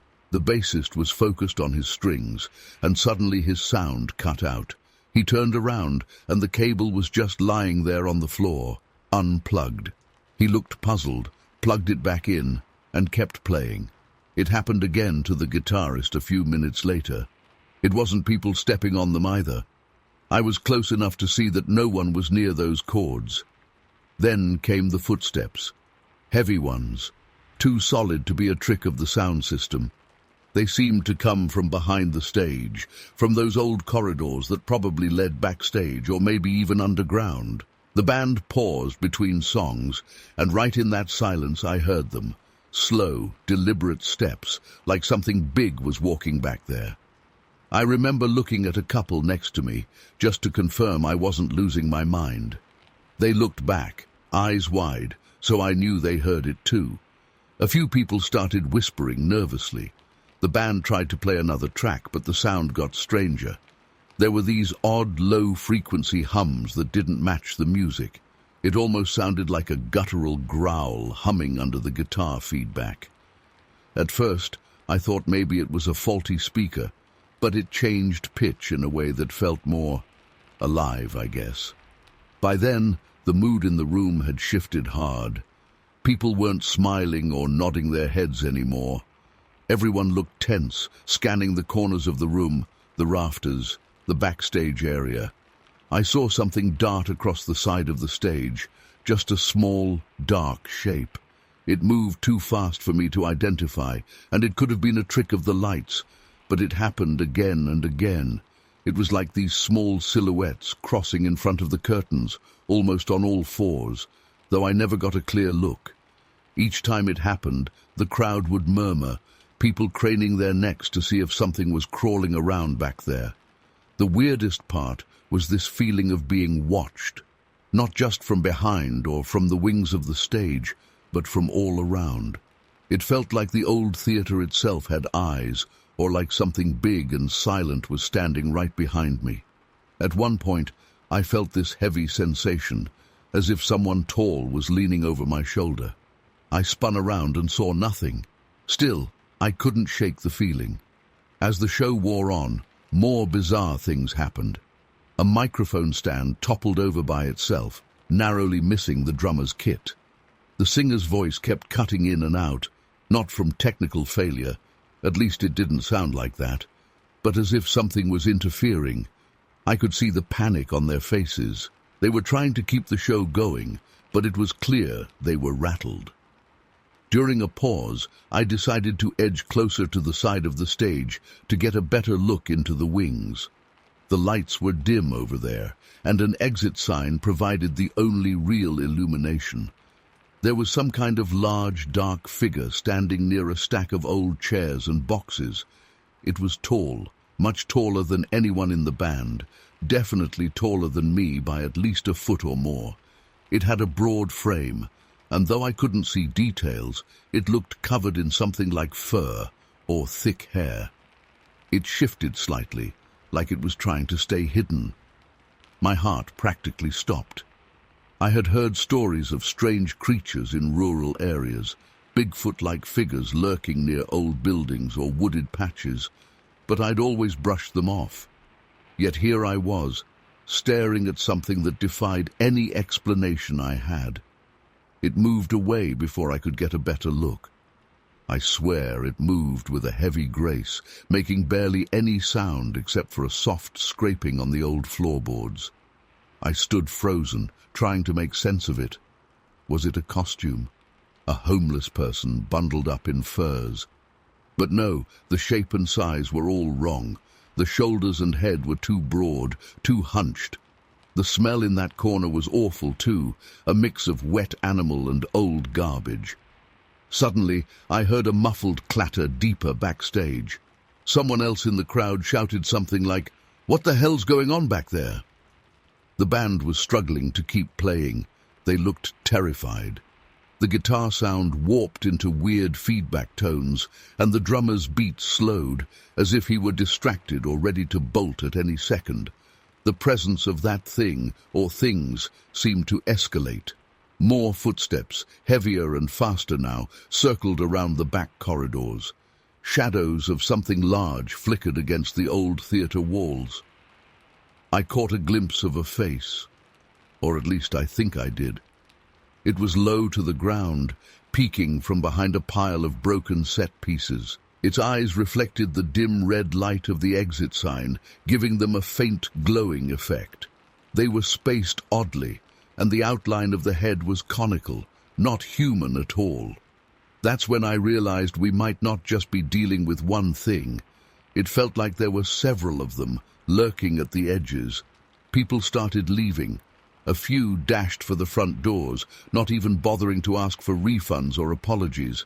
The band abruptly stopped playing. They tried to say something over the mic, but all that came out was stammering and confusion. You could hear nervous laughter and curses from the remaining audience members. One guy near me just kept whispering, "What the hell is that?" over and over. I didn't run right away, and I still can't tell you why. Maybe it was morbid curiosity, or maybe I just froze, unsure if dashing out would trigger these things to come forward. The tension was unbearable. I remember feeling my pulse in my ears and my stomach knotted up. I was sweating, even though it was cold in there. Then, just as suddenly as it all started, the noises began to fade. The footsteps retreated. The strange, animal-like odor seemed to lessen. The flickering shadows disappeared. The band stood on stage, pale and shaken, not knowing what to say or do. Those of us still inside looked at each other, searching for some kind of explanation. For a few moments, there was only silence, the kind that almost hurts your ears after so much noise and chaos. I took a few careful steps toward the exit. Nobody tried to stop me. The band stayed put, too stunned to pack up right away. I half expected those creatures, whatever they were, to lunge at us at the last second. But nothing happened. I got outside into the chilly night air, and everything seemed normal. I stood there, looking back at the old theatre. No screams, no crashes, no signs of movement inside. Just a broken-down building with a single dim light shining through a cracked window. To this day, I can't explain what I saw. I know a few folks who were there stopped talking about it altogether. Some said it was just a prank, or large rats, or messed up acoustics playing tricks.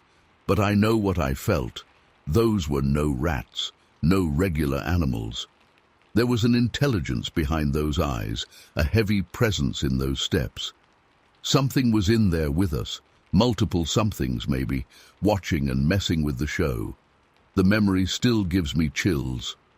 I never returned to that theatre, and from what I heard, it closed up again shortly after that night. People stopped holding events there. The rumors faded.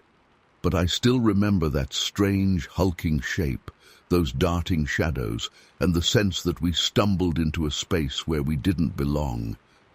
I've read stories online about bizarre encounters with unknown creatures, but none that felt as suffocatingly real as what I experienced.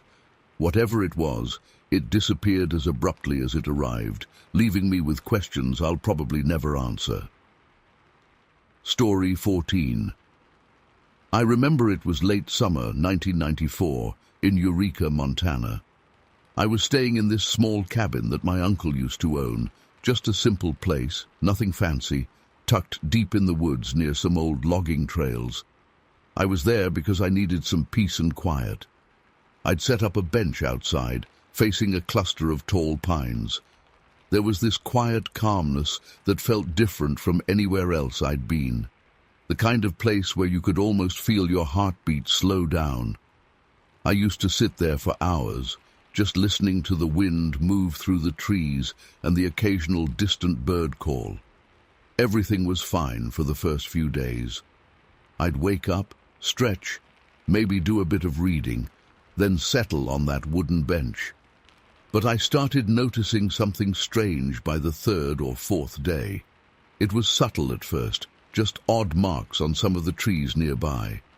They looked like scratches, long and deep, definitely not something made by a common animal.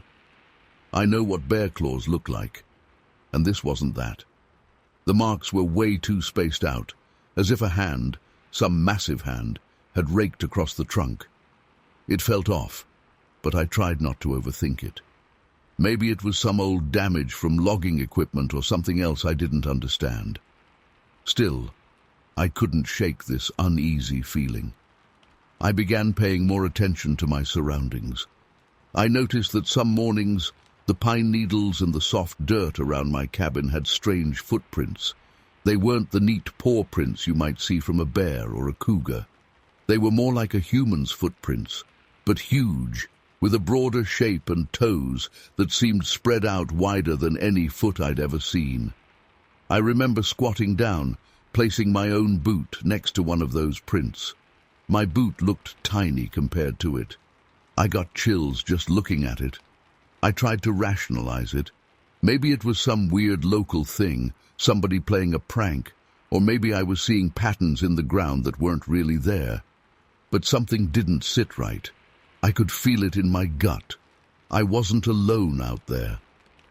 One afternoon I was just sitting on the bench as usual, looking out at the pines, when I heard something. It wasn't the usual forest sounds I'd grown accustomed to. This was deeper, more guttural, like a low moan or a groan that carried through the trees.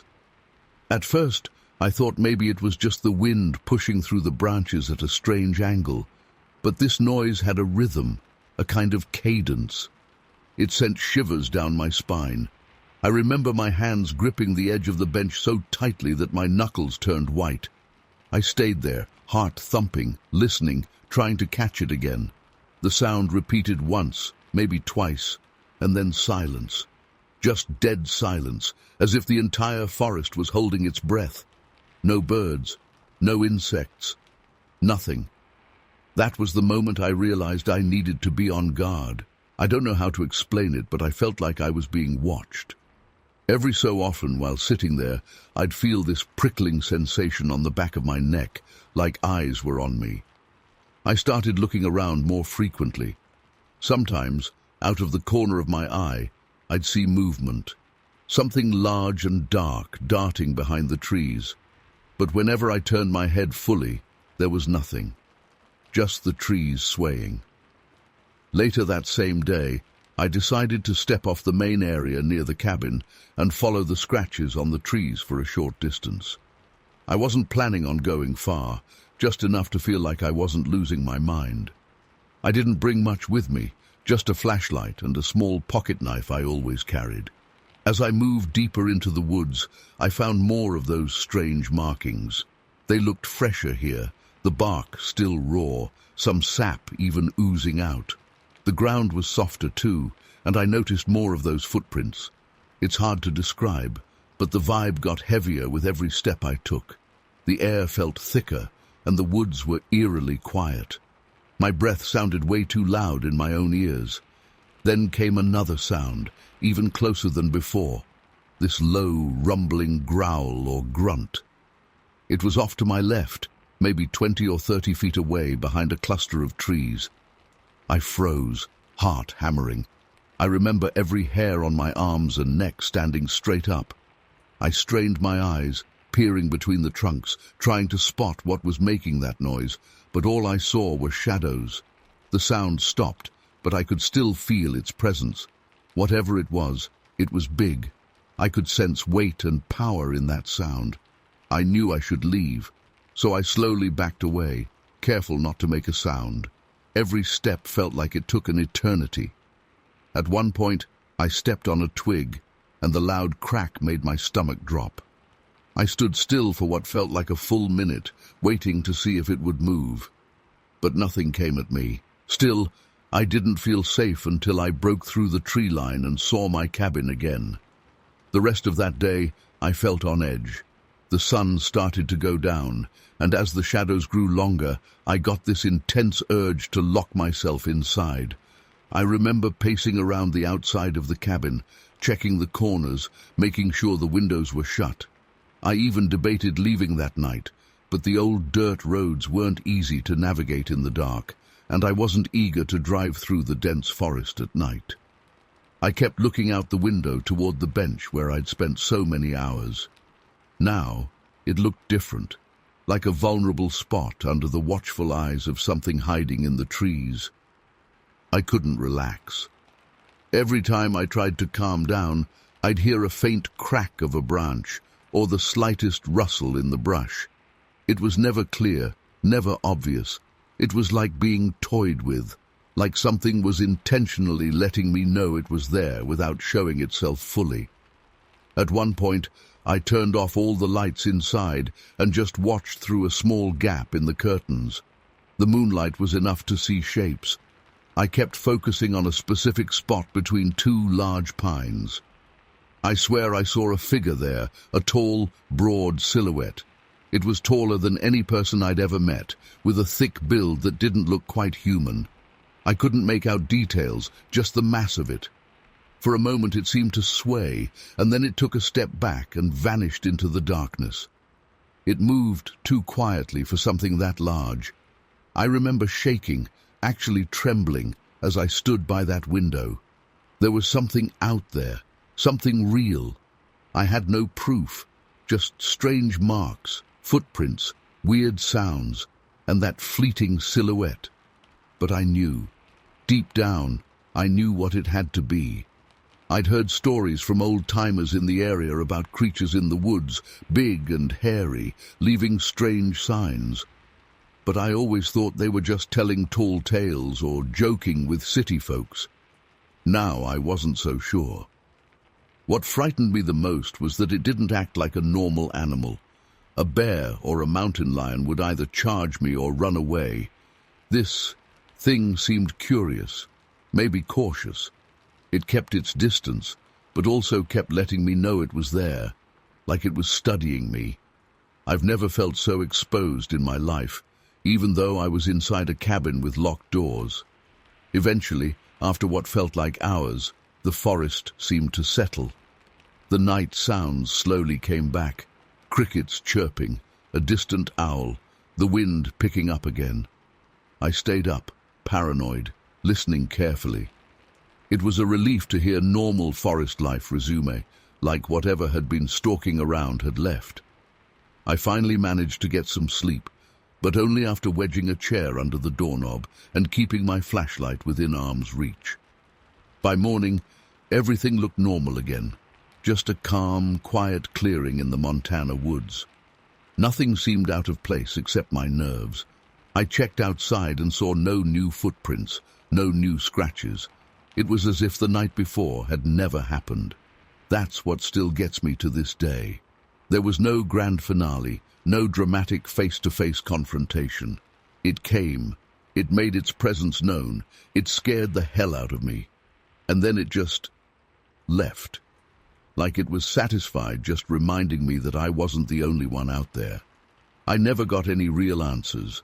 I didn't mention it to the locals when I drove into town for supplies a few days later.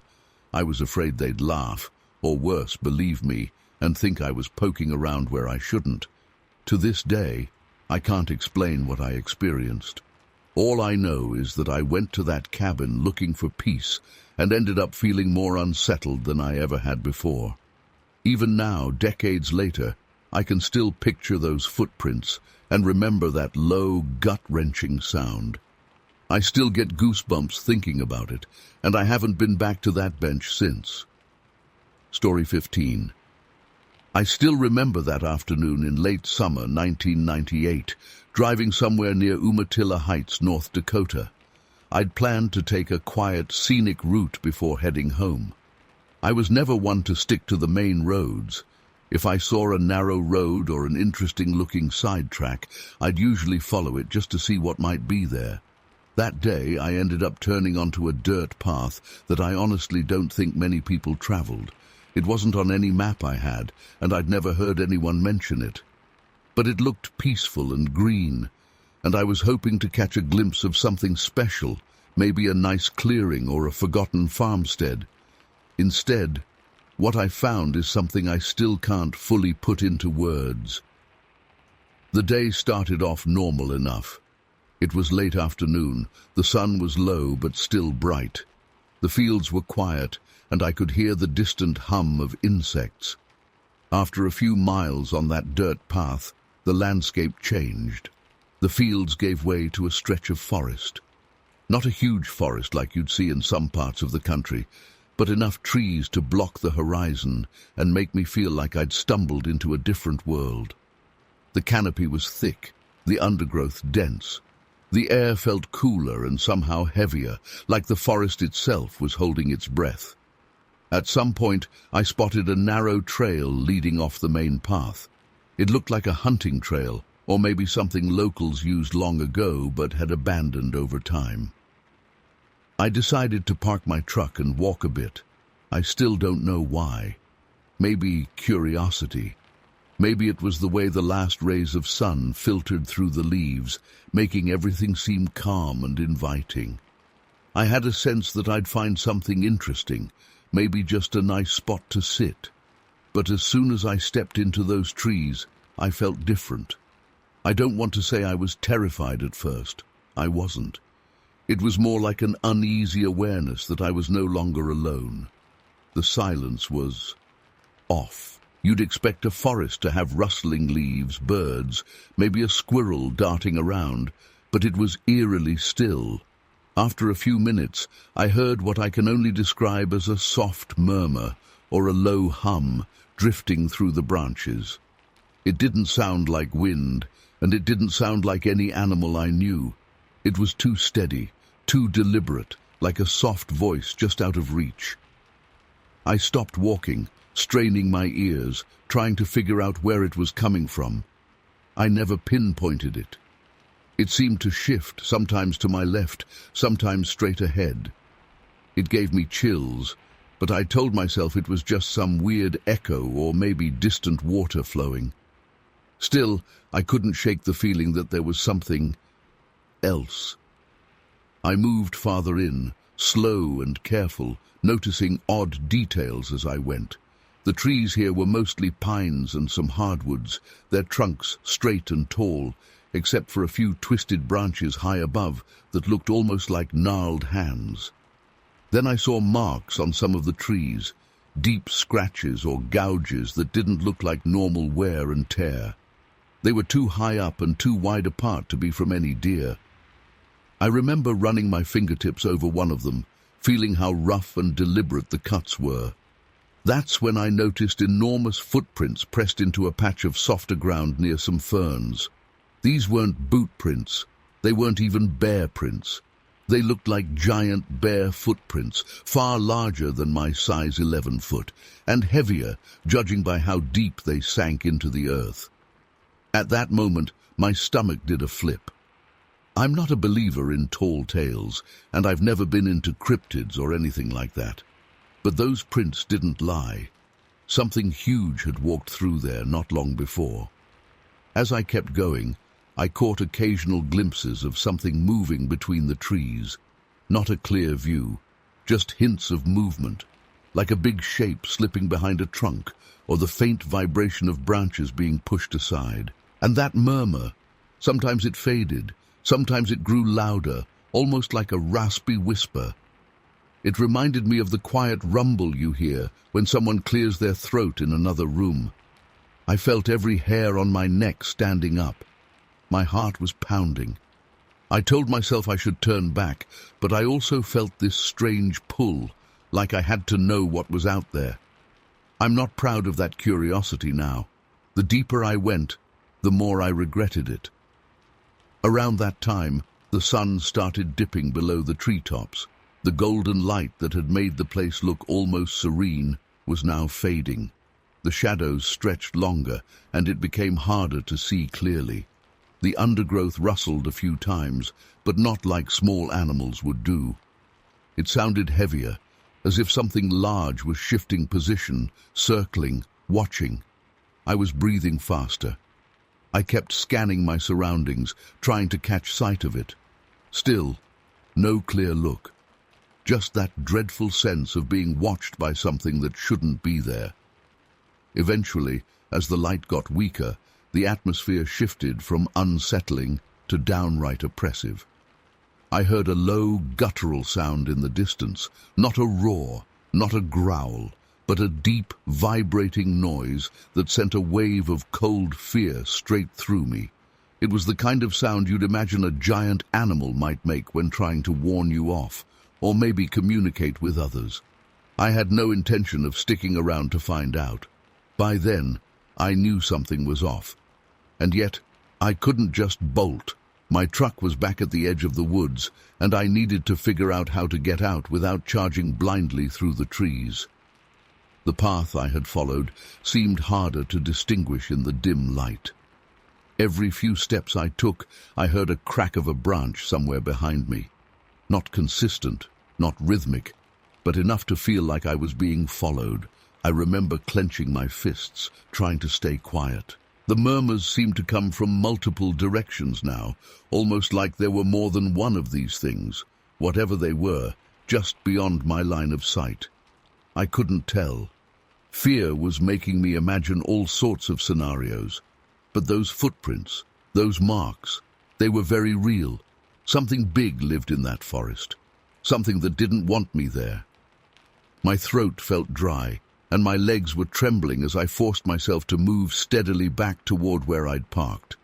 I dared not run because I didn't want to trigger whatever was out there.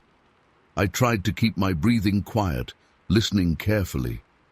At one point, I swear I saw a massive silhouette step out from behind a tree trunk, maybe 20 yards away. A tall, broad figure covered in dark hair.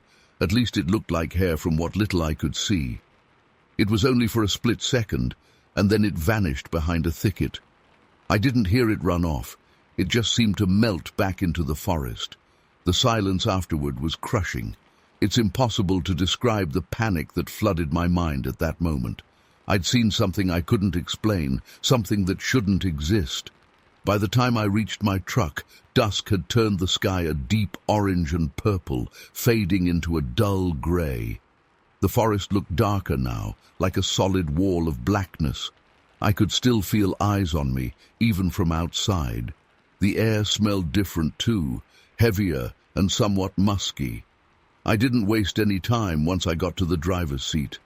I locked the doors, cranked the engine, and turned the headlights on.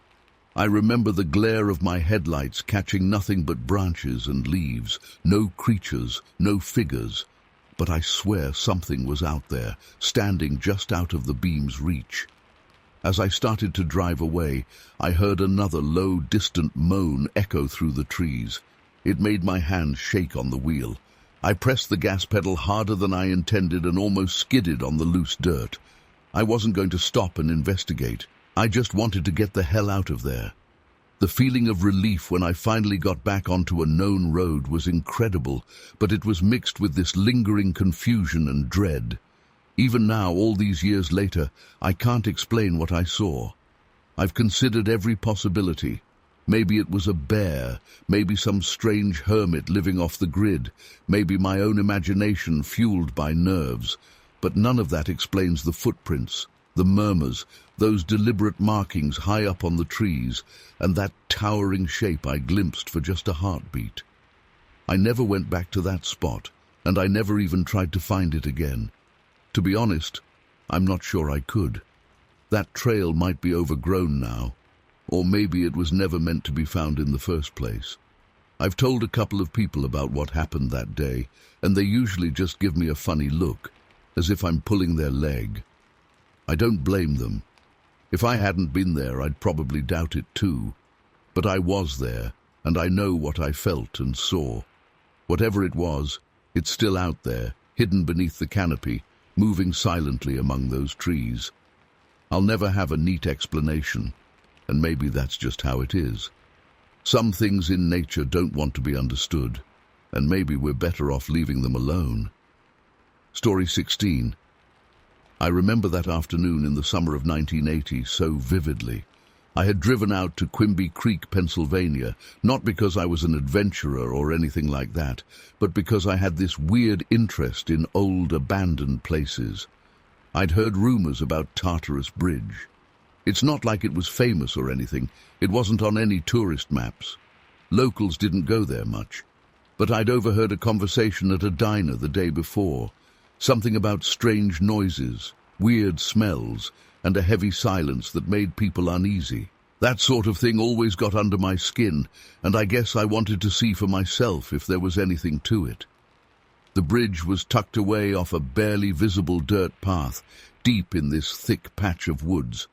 I parked my car at the end of a gravel road and walked in. The forest got denser with each step, like it was closing in on me.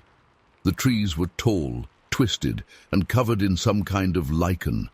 A few times I felt branches brushing against my arms and face, like nature itself wanted me to turn around. I kept going because I could hear the faint sound of water somewhere ahead, probably the creek itself, and I knew I was on the right track. When I finally reached Tartarus Bridge, I felt a weird weight in the air. The bridge wasn't huge. It was old, wooden in parts, reinforced by rusted metal beams. The boards looked damp and discolored, and the railing on one side had partially collapsed. Below, I could hear the creek rushing over rocks, but the sound was strangely muffled, almost like I was listening through a thick blanket. There were no other human sounds, no cars, no voices, no distant lawnmowers, just the creek and this uneasy quiet hanging in the trees. I moved closer and noticed right away that something felt off. There were these scratch marks on the wooden railing, like deep grooves that looked too uniform to be random. They didn't look like something a person would make with a knife. They were thicker, more like claw marks. I leaned in to get a better look and caught a whiff of this odor. It's hard to describe. It wasn't just a bad smell. It was unsettling. It reminded me of wet fur and rotten vegetation mixed together, something that didn't belong in that environment. The smell made my stomach twist a little. The air got heavy as the afternoon light started to fade. The sun was going down behind the tree line.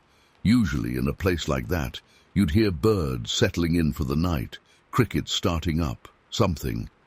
But there was this unnatural silence. It was so quiet that I could hear my own breathing and the creaking of the old boards under my boots. Every time I tried to shake off the feeling that I was being watched, it just came right back. I kept looking over my shoulder, expecting to see some animal, maybe a bear or a deer, peering out from behind a tree. But there was nothing, just dense forest. At one point, I saw a few loose stones at the edge of the bridge that looked like they'd been pushed or kicked out of place. Not something huge, but definitely not natural erosion. I was about halfway across the bridge when I heard the footsteps. They were heavy, deliberate steps on wood, coming from the direction I had just been standing. The thing is, I was alone. I knew I was alone. There was no one else there. Yet I heard these footsteps as clear as day, the wood creaking under weight. I spun around, and of course there was nothing. The bridge was empty. I even walked back a bit, thinking maybe the old beams were expanding as the temperature dropped, or maybe I had somehow made the noise myself. But I couldn't replicate that exact rhythmic sound. It was as if something invisible had been walking just a few feet behind me. I tried to keep my head straight. I told myself there must be a logical explanation, an echo, a branch falling somewhere, my own nerves. But the smell grew stronger, and with it came this sense of dread that I can't fully explain. It felt like I was trespassing on someone's territory, like I had wandered into a place where I wasn't welcome, and whoever, or whatever, claimed this place was letting me know. It wasn't attacking me, but it was making its presence known, as if waiting to see what I would do next. I heard branches snap in the distance, a loud crack that echoed through the woods.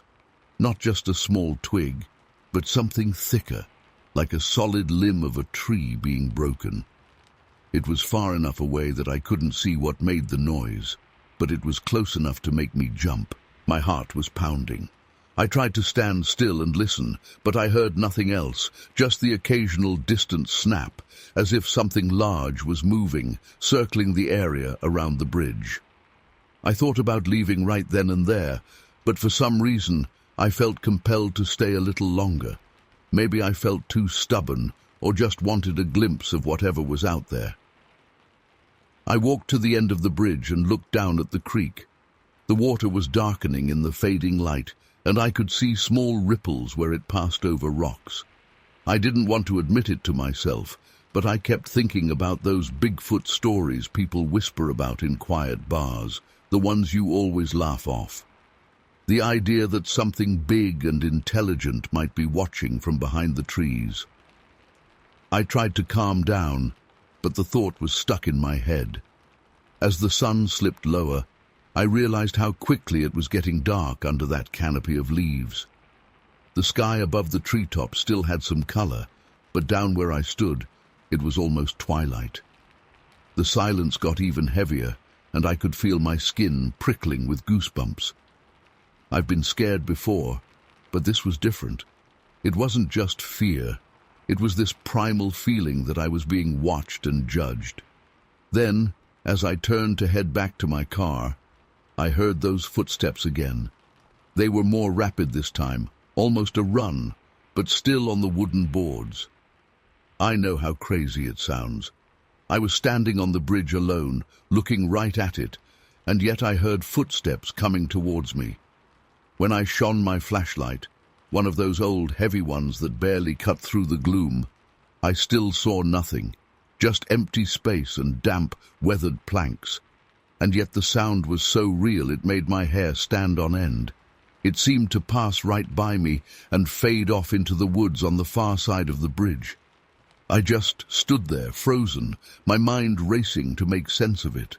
I couldn't think of any logical explanation. I've never believed much in ghosts or the supernatural, but that moment felt beyond normal. The smell, the scratches, the stones out of place, the invisible steps, none of it fit into a neat box. I felt almost dizzy with confusion and fear, and I knew I needed to leave before it got completely dark. As I made my way back, the woods seemed alive with small sounds, shuffling leaves, distant cracks, and I couldn't shake the feeling that something was following me, staying just out of sight. Every few steps, I'd stop and listen, sure I was about to see some large, hairy figure ducking behind a tree trunk. But I never actually saw anything. It stayed hidden, as if it preferred to keep me guessing. That was the worst part, not knowing. If I had seen it, maybe I could at least say what it was. Some weird local animal, a drifter, a prankster in a costume. But seeing nothing at all made it worse. It left my imagination free to run wild. By the time I reached my car, the forest was almost completely dark. I slammed the door shut, turned the key, and drove out of there as fast as I could manage without risking a crash on the uneven road. On the way back to town, my hands were shaking. I kept looking in the rearview mirror, expecting something to leap out onto the road behind me. I never found an explanation. I mentioned it vaguely to a couple of friends that night, just said something felt off near Tartarus Bridge, but I got the impression that no one took it seriously. I didn't push the issue. Over the years, I've tried to come up with rational reasons. Maybe it was just the echo of my own footsteps. Maybe some big animal out there had a smell that I've never encountered before. Maybe the scratches were old damage from something totally ordinary. But deep down, I know something was there. Something was watching and making sure I knew I didn't belong. I never went back, and to this day, I still get a knot in my stomach when I think about it. It was a reminder that there are places out there we don't fully understand, places that hold on to secrets. I can't explain what happened, and maybe that's what still gets me. There's no neat conclusion, no satisfying answer. Just the memory of that strange evening on Tartarus Bridge and the uneasy feeling that I wasn't alone. Story 17. I moved into my place in Benswood Grove, Oregon, around spring 2002. I remember that day so vividly, my first real day settling in after unpacking. I was feeling good, just happy to have found somewhere quieter than the crowded city life I'd left behind. This house sits right at the edge of a dense patch of woodland, not some manicured park, but old, thick trees with mossy trunks and a floor covered in tangled ferns. It felt safe at first, peaceful. That morning, I decided to take a short walk among the trees. Nothing big, just a slow walk, getting to know the land. The first thing that struck me was how quiet it was. Not completely silent, but the sound was off. I could still hear birds, but they seemed more frantic than I'd expect. They weren't singing melodies. It was more like quick bursts of alarm calls. I didn't think too much of it at the time. Maybe they were just spooked by a fox or something. As I continued, I noticed the smaller details. There were a few branches snapped at odd angles. These weren't high up where a storm might have knocked them down. Some were broken at about waist height. They didn't look like clean breaks either, more like they'd been twisted until they gave way. The soil around them was soft from recent rain, and I saw marks, imprints of something heavy. They weren't clear footprints like a boot, just large smudges in the dirt, as if something big and heavy had stepped there without the defined shape of a shoe or a hoof. After about 20 minutes, I got this weird feeling like I was being watched. I looked around and, of course, saw nothing but tree trunks and shadows. Still, it was that feeling you get when you're sure someone's eyes are on you. It made my skin prickle. I figured I was just being paranoid, new place and all, so I headed back to the house. The afternoon was pretty normal. I rearranged some furniture, opened windows, tried to get comfortable. At one point, I realized a small garden tool I'd left on the porch earlier was now lying near the side of the house. I thought maybe I'd moved it and forgotten, but something felt off about that. I'm pretty organized with my stuff, especially after a move. I brushed it off, telling myself I must have nudged it or something. That night, I fell asleep pretty easily, tired from the move. I have no idea what time it was, but I woke up to a muffled sound outside, like something big shifting weight on the ground, snapping a twig, that kind of noise. For a second, I thought it was a deer, or maybe a bear. We do have bears in Oregon, but usually they rummage through trash or make more obvious commotion. This was quieter, more cautious. I sat up in bed, heart pounding, and listened. There it was again, heavy steps circling the house, always just beyond the window. It sounded too deliberate, not frantic like a scared animal, not slow like a deer grazing. It felt like something pacing. I got up and crept to the window. It was dark, no streetlights this far out, just moonlight filtering through the trees. I couldn't see much, just the shape of the tree line and my empty backyard. I stood there for I don't know how long, barely breathing. Then I heard something exhale, a deep, heavy breath, almost like a grunt. The sound came from somewhere near the tree line.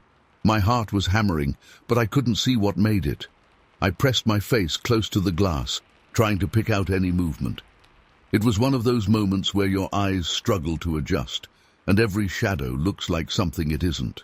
I should have turned on a flashlight, but I was honestly too scared to even move. I was afraid that if I moved, I'd make a noise, and whatever was out there would know I was watching. After a few minutes, I noticed a subtle shift, a large, dark shape blending into the shadows at the edge of the yard. It was tall. I couldn't make out details, just a silhouette that seemed too upright, too big to be a bear. It wasn't on all fours, and it didn't move like a deer or an elk. It stood there, then took a step back into the woods and vanished from view. Everything went quiet again. I don't know how long I stood at that window, waiting for another sound. Eventually, I worked up the courage to grab a flashlight and shine it outside.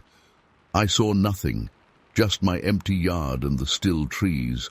I felt a chill that had nothing to do with the night air. I sat down in the dark, my mind racing. Could it have been a person?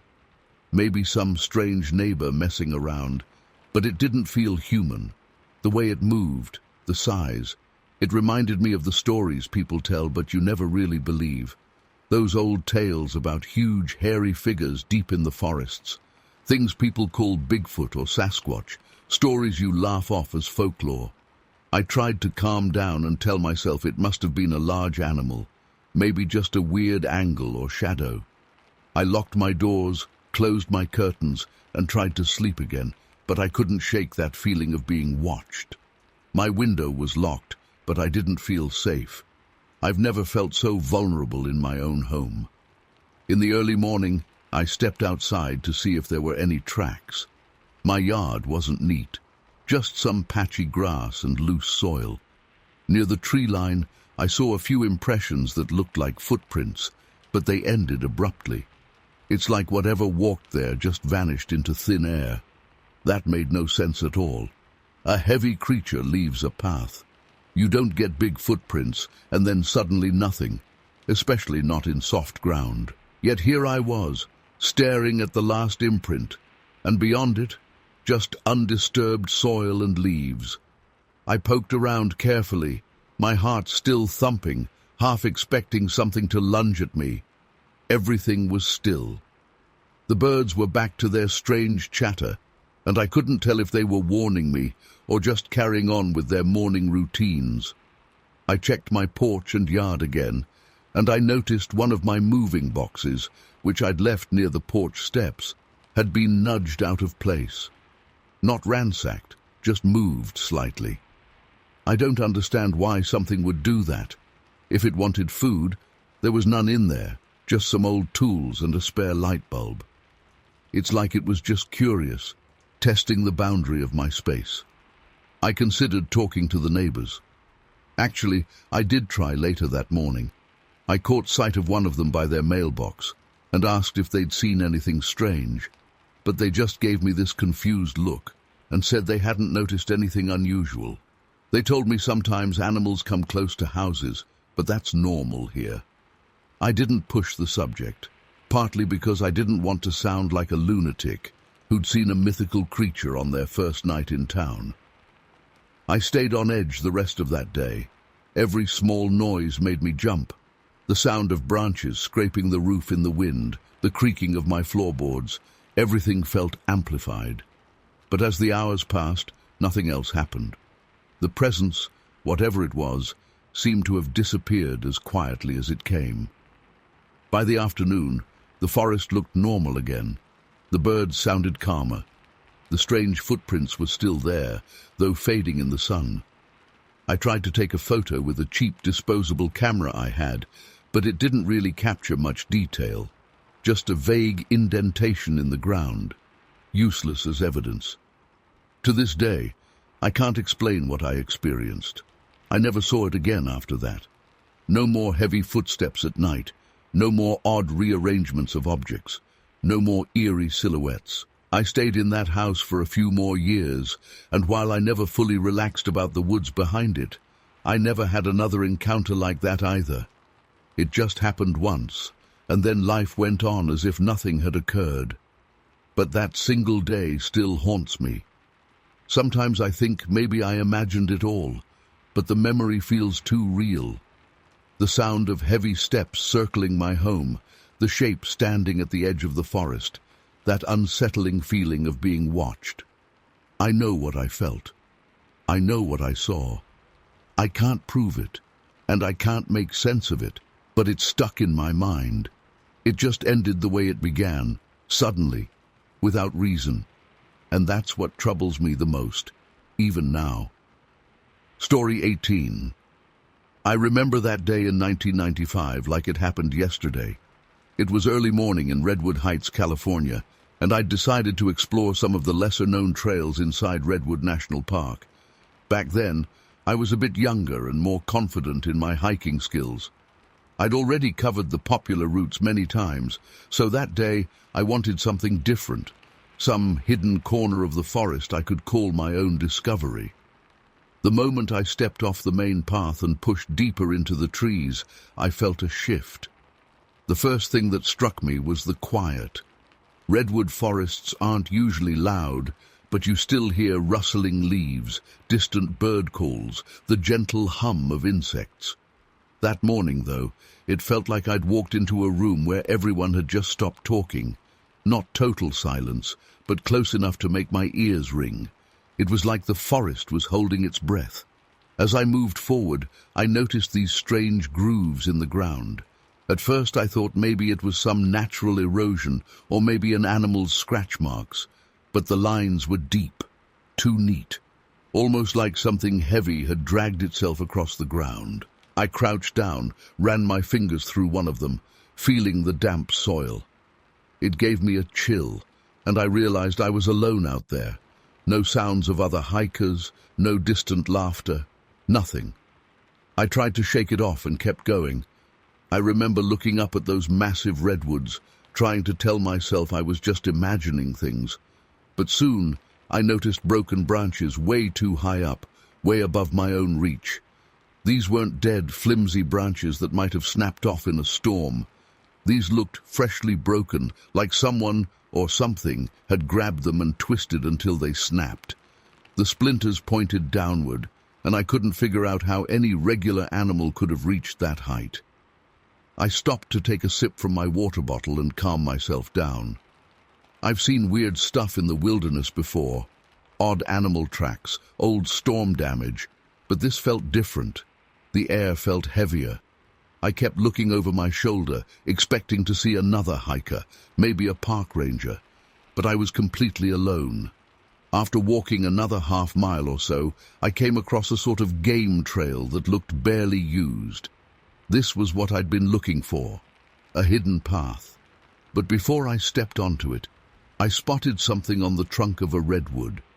It looked like muddy handprints, only they were too large and too spread out to be a normal person's hands. They were faint, almost smudged, but the shapes were there. 5 digits, thick and wide. I touched the bark and felt the dampness of the earth pressed into it. It wasn't old. Someone, or something, had done this recently. I don't know why I kept going, but curiosity got the best of me. I moved quietly, trying not to step on branches or leaves, which wasn't easy. Every sound I made seemed to echo. At some point, I heard this distant thud, like a heavy footstep on soft ground, but it came from somewhere ahead, deeper in the forest. Then I heard another thud, and another. They weren't fast, more like a slow, deliberate walking pattern. It freaked me out because I had no visual. I was alone, and the footsteps were too heavy to belong to a deer or even a bear. Bears usually shuffle and rustle through underbrush. This sounded like 2 solid feet hitting the ground, one step at a time. I stood still for what felt like 10 minutes, straining my ears. Eventually the sound faded, and I started breathing again. That's when I decided maybe it was time to circle back to a main trail. On my way back, I ran into 2 guys, at least I think they were hikers, probably in their 30s. They were standing near a split in the trail, and when I approached, I thought I'd ask if they'd seen anything weird. But as soon as I brought up the broken branches and the grooves in the ground, they got really quiet. One of them avoided eye contact and mumbled something about just animals, and then both of them walked off, not even offering a goodbye. It was strange. Their reaction made it clear they knew something, or at least suspected something, but they had no interest in talking about it. I couldn't stop thinking about those heavy footsteps. I tried to rationalize it. Maybe it was just a large elk, maybe even a ranger carrying something.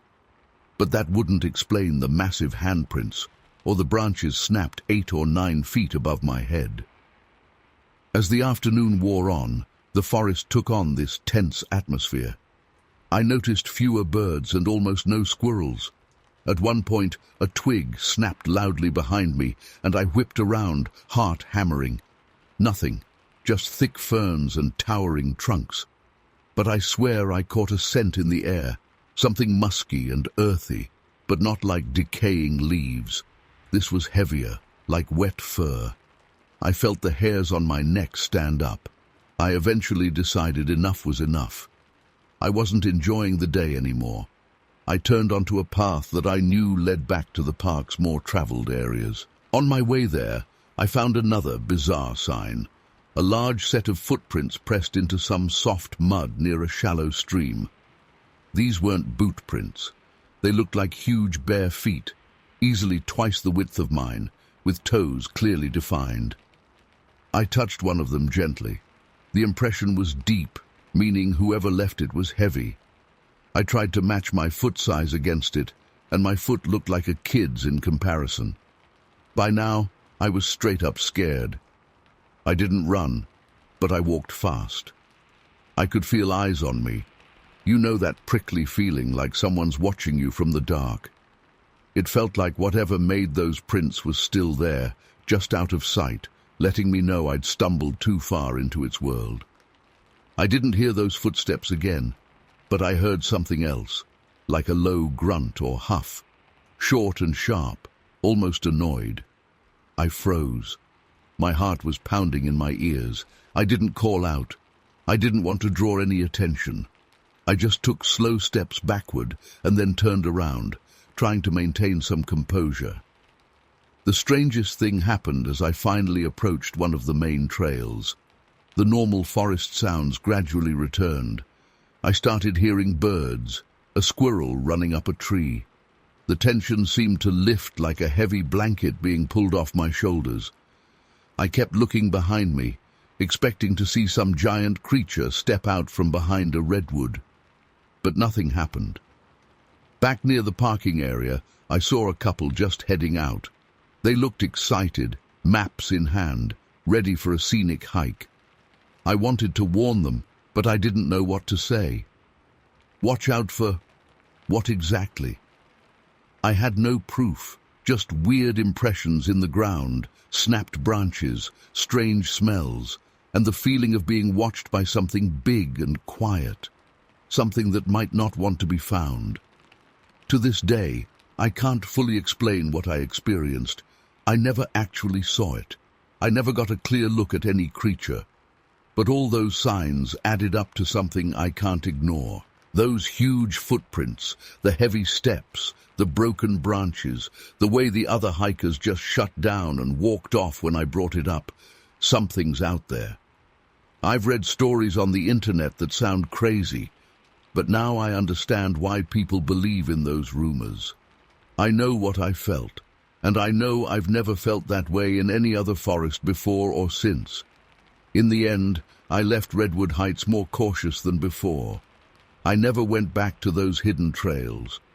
Part of me wants answers, but another part of me is glad I didn't find out what was lurking behind those giant trees. I guess some things in nature aren't meant to be fully understood. My only advice is, if you ever wander off the beaten path up there, keep your eyes open and trust your gut. If something feels wrong, it probably is. I still think about that day sometimes, trying to piece it together, but I've got nothing. It began and ended so fast. One moment, I was curious and excited, and the next, I was terrified and confused. After all these years, I'm no closer to understanding what I encountered in those woods. It's just something that happened, something I'll carry with me, something that still gives me chills whenever I think about it. Story 19. I remember that day so vividly, even though a few years have passed. It was back in 2019, in Pinecrest Vale, Colorado. A few friends and I had rented this secluded cabin for the weekend. We were all looking forward to just hanging out, maybe grilling some food, and taking a few hikes in the nearby woods. Nothing fancy, just a quiet escape from our usual routines. We got there early in the afternoon. The air was crisp, the pines were tall and thick, and the whole area felt peaceful. The cabin was small, but cozy enough. It had these old wooden floors that creaked whenever we walked, and there was that faint scent of old cedar inside. After we unpacked and settled in, we decided to explore a bit before it got dark. We followed a small trail behind the cabin that led into the dense trees. We weren't looking for anything in particular, just wanted to stretch our legs and enjoy the scenery. The first odd thing I noticed was the silence. At first, you hear the usual forest sounds, birds chirping, a breeze rustling leaves, but as we went deeper, it got strangely quiet. I remember feeling this odd tension in my stomach, but I tried to brush it off. We moved on, and at some point, one of my friends pointed out some marks on a fallen tree trunk. They looked like scratches, but not the kind you'd expect from a smaller animal. These were long, deep, and spaced far apart. It gave me a chill. We joked nervously about bears, but I don't think any of us actually believed that's what made those marks. As we continued, we found more oddities, patches of ground where branches and leaves had been pushed aside, large footprints we couldn't quite understand. They were too big to be human and lacked a clear shape, but they definitely looked like prints in the softer earth near a small stream. We stood around them for a while, trying to guess what could leave such a pattern.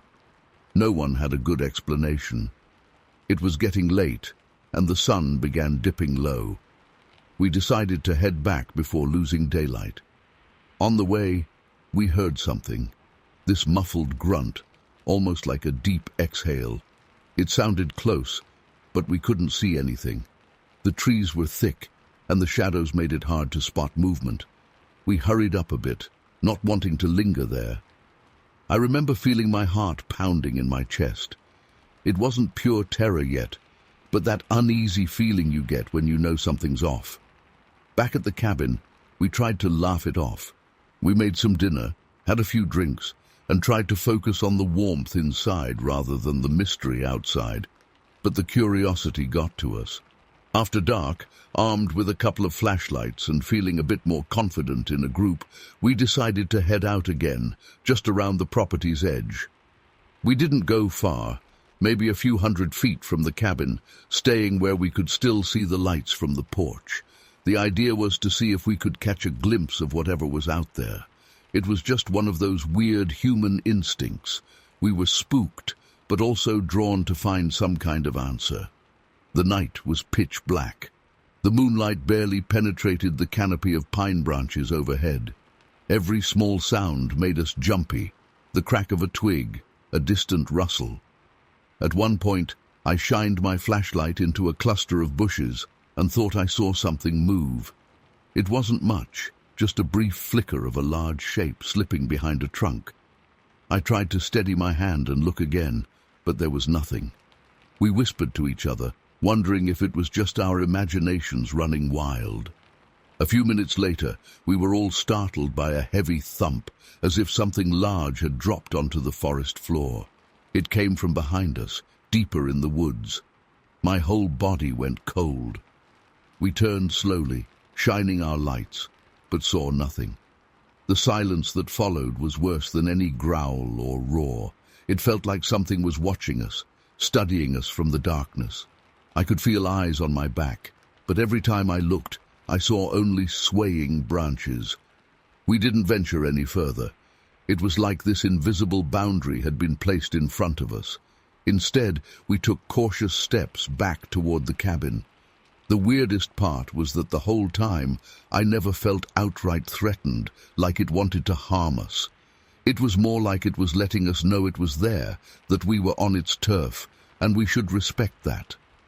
As we neared the cabin's porch, I heard that muffled noise again, a deep grunt or huff from somewhere off to the side. We didn't run, but we moved fast. Once inside, we locked the door. Not that a flimsy lock would matter if something really large wanted to get in, but it made us feel better.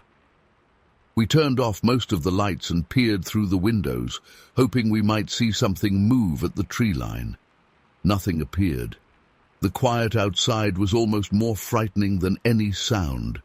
We stayed up for hours, talking in low voices, trying to piece together what we had experienced. None of us could say for sure what we encountered out there. We knew about stories. Locals sometimes mentioned Bigfoot sightings in hushed tones or strange noises in the backwoods, but it always felt like urban legends or internet folklore. Now I was sitting there, staring at those dark trees, feeling that unmistakable presence still lingering, even if I couldn't see it. Around midnight, something knocked against the side of the cabin. It wasn't a forceful smash, more like a deliberate tap. We jumped up, shining a flashlight through the window, but saw only darkness. That was the moment I realized whatever was out there knew exactly where we were and was curious enough to remind us of its existence. My heart was in my throat, and I could feel goosebumps on my arms. I didn't sleep much that night, and I doubt any of us did. By early morning, as the first hints of light crept through the trees, everything felt calmer. The forest seemed to exhale, as if releasing the tension it had held onto all night. We went outside carefully. There were no fresh marks, no footprints near the cabin, nothing to explain the knocks. It was as if the previous night's events had evaporated with the darkness. We wandered around, trying to see if we'd somehow imagined all of it, but there were still those scratch marks from earlier and those large, indistinct footprints near the stream. They were real. We didn't dream those up. To this day, I still don't know what we encountered in Pinecrest Vale. We never saw a clear form, never got a good look. It could have been a bear or some other large animal acting strangely, but deep down I don't really believe that. There was something about that presence, powerful, elusive, and oddly aware of us, that didn't fit anything I can easily explain. I know how it sounds, but I've replayed it in my head 100 times, and I can't shake the feeling that we had a close brush with something people have been speculating about for years. We packed up and left by late morning that day, still rattled and full of unanswered questions. We didn't talk much about it on the drive back, and to be honest, I've rarely brought it up since. Sometimes I doubt myself, wondering if I was just overreacting to normal forest noises. But the memory still gives me chills. Whatever was out there, it let us come close enough to sense its presence, but never allowed us to truly see it. And when I think back on that night in Pinecrest Vale, I still feel those eyes in the darkness, watching silently, just out of reach. Story 20. I remember it was late September 2007 when I decided to rent that small cabin in Greenbrier Hollow, West Virginia. I'd been feeling completely drained from my life in the city, so a quiet getaway in a place known for its rolling hills and old forests sounded perfect. I chose a spot that was pretty remote, a few miles from the nearest paved road. The scenery was beautiful, with gentle slopes, tall oak and maple trees, and that constant hush of the wind moving through the branches. It felt like a place where time stood still, where I could finally breathe. The first couple of days were uneventful. I spent my time reading, cooking simple meals, and taking short walks around the property. But as I wandered farther out, something began to bother me. At first, I thought it was just my imagination. I'd noticed these deep scratches in the bark of certain trees, always about shoulder height to me, but arranged in parallel lines, too thick and too strong-looking to be from a typical animal. On another day, I found branches that had been twisted together, forming odd shapes that didn't occur naturally. Nothing made sense. There was no reason for them to be like that. It didn't look like human handiwork, but I couldn't figure out what else could cause such strange patterns. It was also the sudden hush in certain areas that got under my skin. There'd be a spot on the trail where birds were active, making noise like normal, and then I'd step just a bit further and silence. Not a rustle, not a chirp. Just the wind, and even that felt muted. It was as if something was nearby that made the wildlife too nervous to carry on. I tried to brush it off, telling myself that animals have weird habits, and maybe I'd just wandered into a place they didn't like. But I couldn't shake that uneasy feeling. One late afternoon, as I headed back to the cabin, I noticed something else. The underbrush near the tree line had been flattened in a peculiar way. It was like a path had been forced through it, but it was not neat, not like a human trail. It was scattered, broken branches and large footsteps in the dirt. I tried to see if the prints resembled a bear's, but they were too vague. They weren't the neat paw prints you'd expect, and some looked oddly elongated, though the soil and leaves made it hard to tell. I realized I hadn't seen a single person since I'd been out there, and now I found myself half hoping it was just some hunter messing around. That night, I was on edge. I'm not usually anxious, but I ended up locking every window and placing a chair against the door. I kept a flashlight close and turned off all the inside lights except for a small lamp in the living room. I figured if there was a person outside, I didn't want to make myself too visible. The sound of the wind against the cabin walls was comforting at first, but as the hours passed and darkness truly set in, I started hearing something heavier than wind. It was like footsteps, but slow and deliberate, moving around the perimeter of the cabin. My heart started pounding. I was sure I heard twigs snapping under something heavy. Sometimes it would move around the side, near the bedroom window, and I'd catch a shadow shifting against the thin curtains, tall, too tall to be a normal person. I turned off my lamp to see if I could glimpse anything outside. Big mistake. I couldn't see a thing. It was too dark out there, and all I had was my own reflection in the window. Then the steps stopped. Just silence. I stood there holding my breath, trying to listen. After what felt like forever, I moved away from the window. That's when I heard a low, guttural sound, almost like a grunt or a muffled growl, right outside. I froze. The hair on the back of my neck stood up. This was not normal wildlife behavior.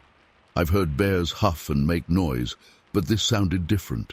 Strange and almost frustrated. I grabbed my flashlight, but I didn't dare open the door. My mind ran through 100 scenarios. Was it a bear that had gotten too comfortable near humans? Was it a person trying to scare me? Or was it something else entirely?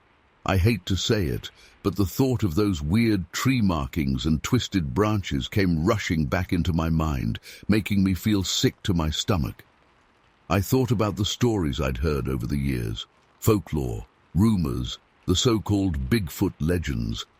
I never believed any of that seriously, but at that moment, with that thing outside, I couldn't deny how terrified I felt, and I was all alone out there. The footsteps started again, circling the cabin slowly, then stopping right outside the kitchen wall. I stood still, barely breathing, listening. Another low grunt. It sounded like it was trying to figure something out, maybe testing me.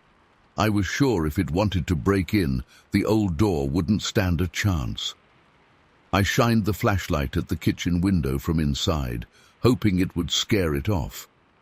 For a moment I thought I saw a shape move, a large dark outline that blocked the moonlight, something that stood upright. But it vanished before I could make out details. After that, there was silence again. No more footsteps, no more grunts. I waited, feeling my pulse throbbing in my ears. I couldn't stand still anymore. I paced quietly, checking each window, making sure everything was locked. I wondered if I should make a run for the car, but the car was parked a good distance away down a narrow path. If I went out there and it was still around, I'd be helpless in the dark. So I stayed put, holding onto my flashlight like a lifeline. The night dragged on, and I didn't hear anything else. No footsteps, no strange noises. It was like whatever it was had simply decided to leave. I finally sat down around dawn, still on edge, and waited until the first light started to filter through the trees. I mustered the courage to step outside and look around. The ground was disturbed near the corners of the cabin, as if something heavy had walked there. In some places, the grass was flattened. Near the kitchen window, I saw broken twigs and leaves that looked like they'd been stepped on by a large foot. But again, no clear tracks. I've spent years trying to reason it out. Maybe it was a bear standing on its hind legs. Maybe it was a local playing a prank, though I never saw or heard a vehicle. I keep coming back to those odd patterns in the trees, the silence in the woods, and that lingering feeling of being watched. I don't know what exactly was out there. I never stayed in that cabin again. I left later that same morning, feeling relieved to get back onto the main road. To this day, I can't explain it, but I know what I felt. It was raw, genuine fear, unlike anything I'd experienced before. After all these years, the memory still rattles me, and I haven't gone back to the woods alone since. It's as if whatever was out there wanted me to know I wasn't welcome, and it succeeded. I still think about it, and I still can't come up with a logical explanation. It just happened, and then it was over.